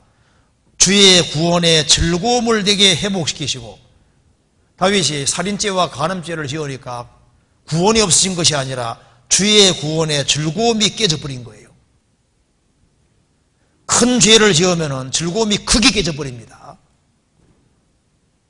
그래서 죄하고 즐거움하고는 이거 완전히 반대인 거예요. 영혼의 즐거움은 죄를 멀리할 때 주어지는 겁니다. 그렇잖아요.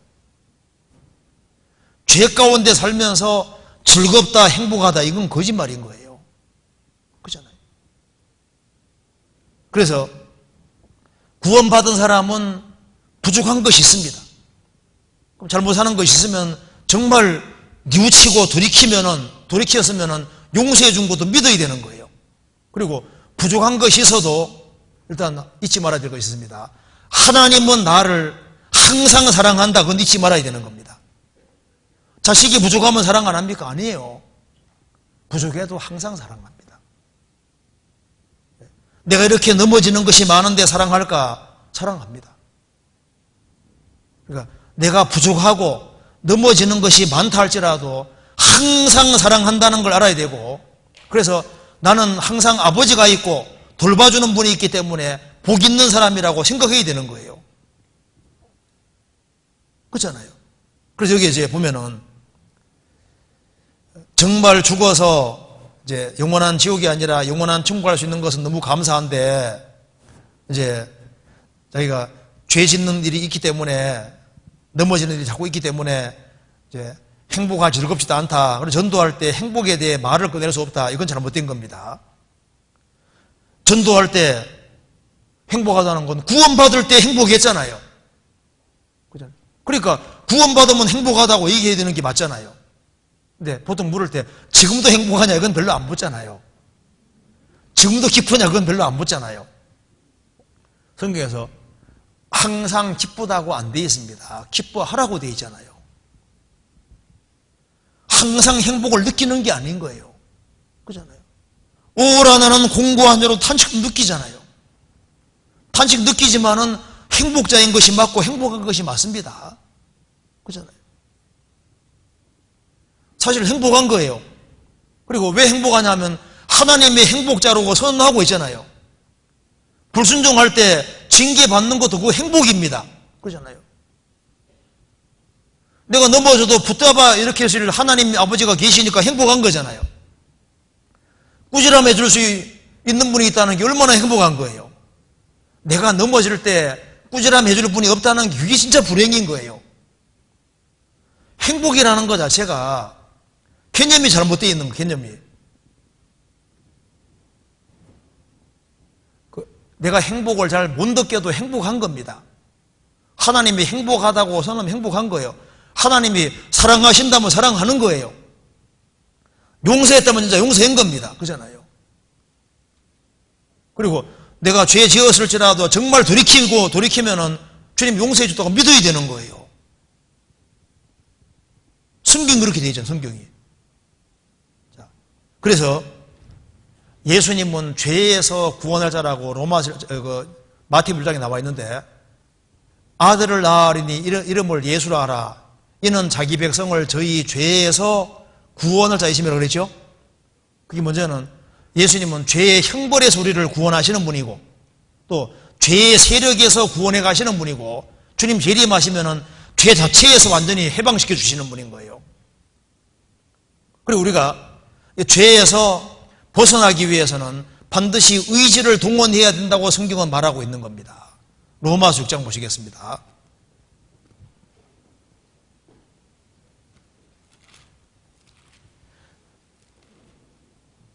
안 지으려고 해야 되는 게 맞다 그 말입니다. 로마서 6장 보시겠습니다.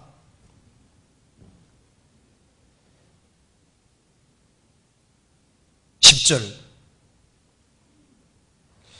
그의 죽으심은 죄에 대하여 단번에 죽으심이요 그의 살으심은 하나님께 대하여 살으심이니 이와 같이 너희 자신도 자신을 죄에 대하여는 죽은 자요 그리스도 예수 안에서 하나님을 대하여는 산 자로 여길지어다. 왜? 사실이니까. 우리는 십자가에 죽을 때 나도 죽은 거예요. 아담 안에 나는 죽은 겁니다. 죽었고 예수님은 죽었기 때문에 죄에 대해서는 죽은 자요. 죄에 대해서는 나는 죽은 자라. 그걸 자기가 간주해야 되는 겁니다. 십자가 내가 죽은 게 맞으니까. 그리고 하나님을 대해서는 산 자로 여길지어다. 자기 생각으로 간주해야 되는 겁니다. 사실이니까. 그리고 그 다음에는 자신을 하나님께 드리는 겁니다. 13절 또한 너희 죄를 불의의 병기로 죄에게 드리지 말고 오직 너희 자신을 죽은 자 가운데 산 자같이 하나님께 드리며 너희 죄를 의의 병기로 하나님께 드리라. 그래 되죠. 그러니까 적극적으로 우리 몸을 하나님 말씀 오른쪽으로 드리려고 이렇게 노력해야 되는 것이 맞는 거예요. 그리고 제일 좋은 길은 죄를 벗어나는 제일 좋은 길은 가장 바쁘게 살면 됩니다. 그리고 아예 고생할 각오를 하고 부지런히 바쁘게 살아가면은 죄에서 진짜 멀어지게 되어 있는 거예요. 성경에서 나옵니다. 베드로전서 4장 한가한 사람이 죄 짓습니다. 4장 1절 그리스도께서 이미 육체의 고난을 받으셨으니 너희도 같은 마음으로 갑옷을 삼으라. 이는 육체의 고난을 받은 자가 죄를 거쳤음이니. 육체의 고난을 받은 자가 죄를 거쳤다. 자, 언제 죄를 제일 적게 짓습니까? 가장 바쁠 때, 주님에서 부지런히 살 때, 그때 죄를 가장 적게 짓는 거예요. 다윗도 언제 죄 지었습니까?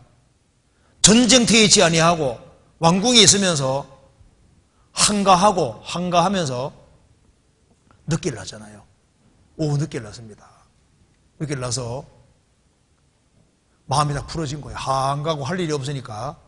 그러니까 눈이 육신으로 돌아가서 바세바가 특별히 이쁘게 보이는 거예요. 자, 전쟁통에 아주 긴장된 마음을 딱 봤다면 여자가 목욕하는 거 보면요. 무슨 생각이 들 겁니까? 목욕하고 나고 끝이거든요. 그잖아요. 긴장된 마음으로 있을 때는 그냥 목욕하고 나면 끝이잖아요. 근데 왜 그걸 유심히 볼까요? 마음이 한가하고 풀어져 있으니까. 그러니까 유혹되고 넘어지게 되잖아요. 그래서 주님이 원치 않는 것을 찾아내서 샅샅이 딱 버리면은 영혼의 참된 기쁨을 진짜 주십니다. 그러니까 이제 영혼의 참된 기쁨은 주님이 딱 찾아오셨을 때 주님이 찾아오셔도 아무 이상이 없다고 생각이 들 때 그때는 양심적으로 따뜻한 거잖아요. 그 사람은 담대한 마음을 얻고 기도할 수 있고 그리고 그 하나님이 내 영혼에 참된 기쁨을 주는 걸 자기가 알 수 있는 거예요. 그렇잖아요.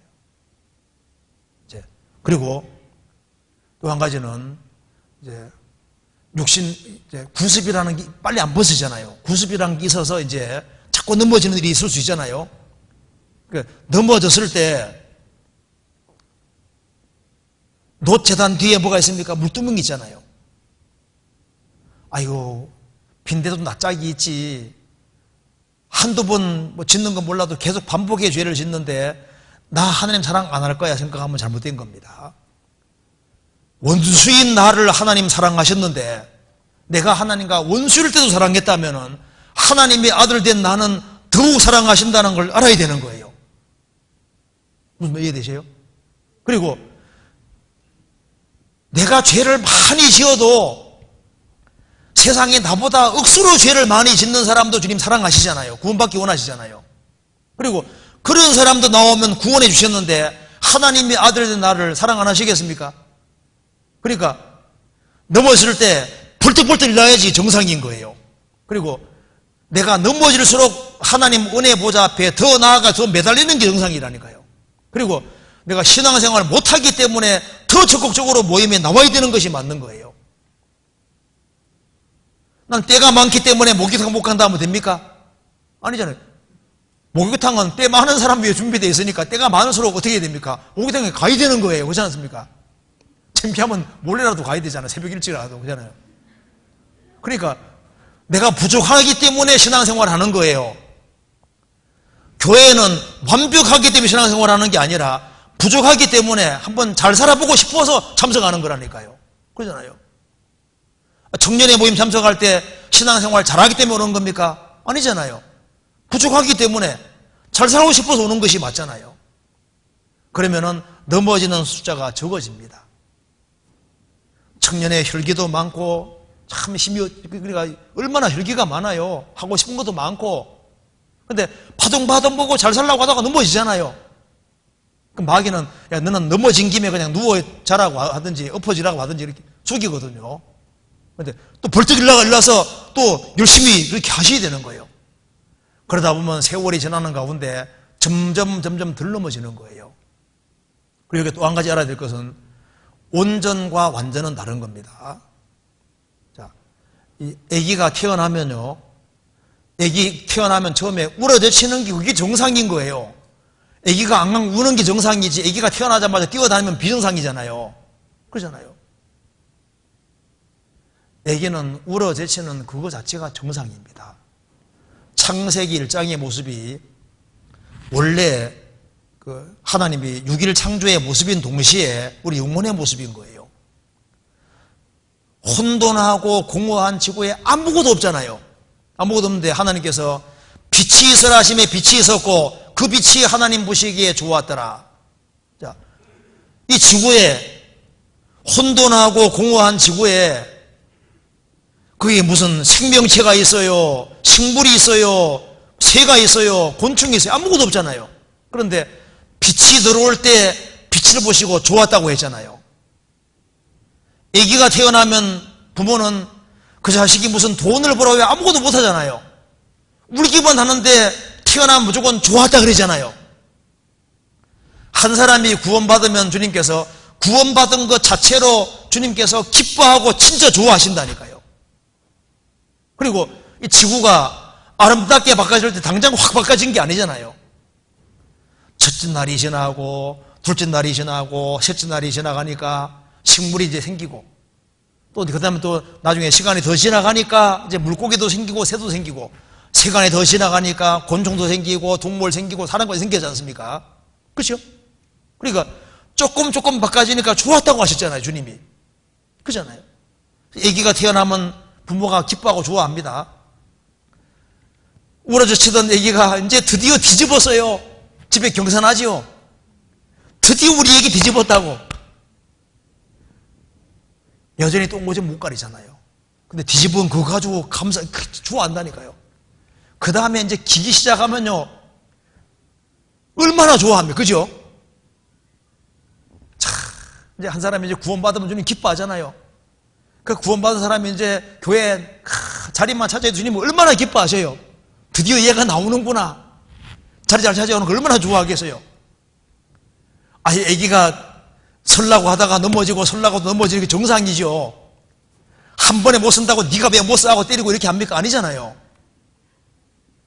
계속 넘어지고 일어나고 이 반복하는 가운데서 그 다음에 이제 발발하고 서잖아요.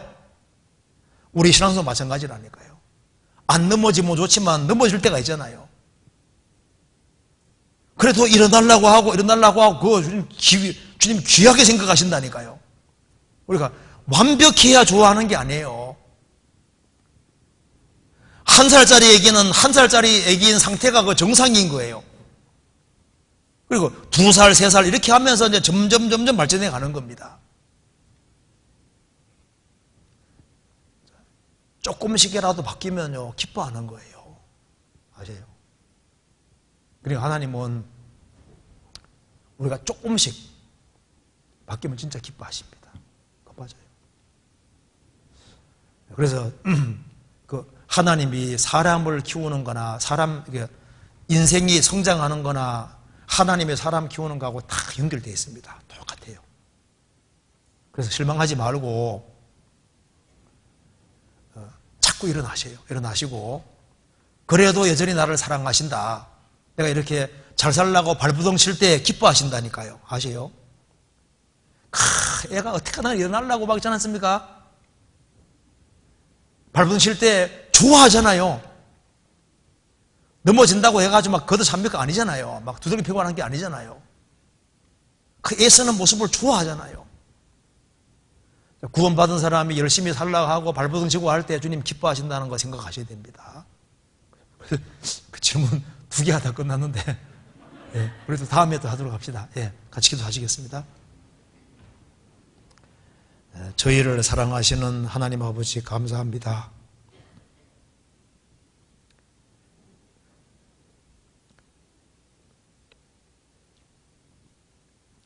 주님의 크신 은혜와 사랑을 인하여 진심으로 감사드립니다.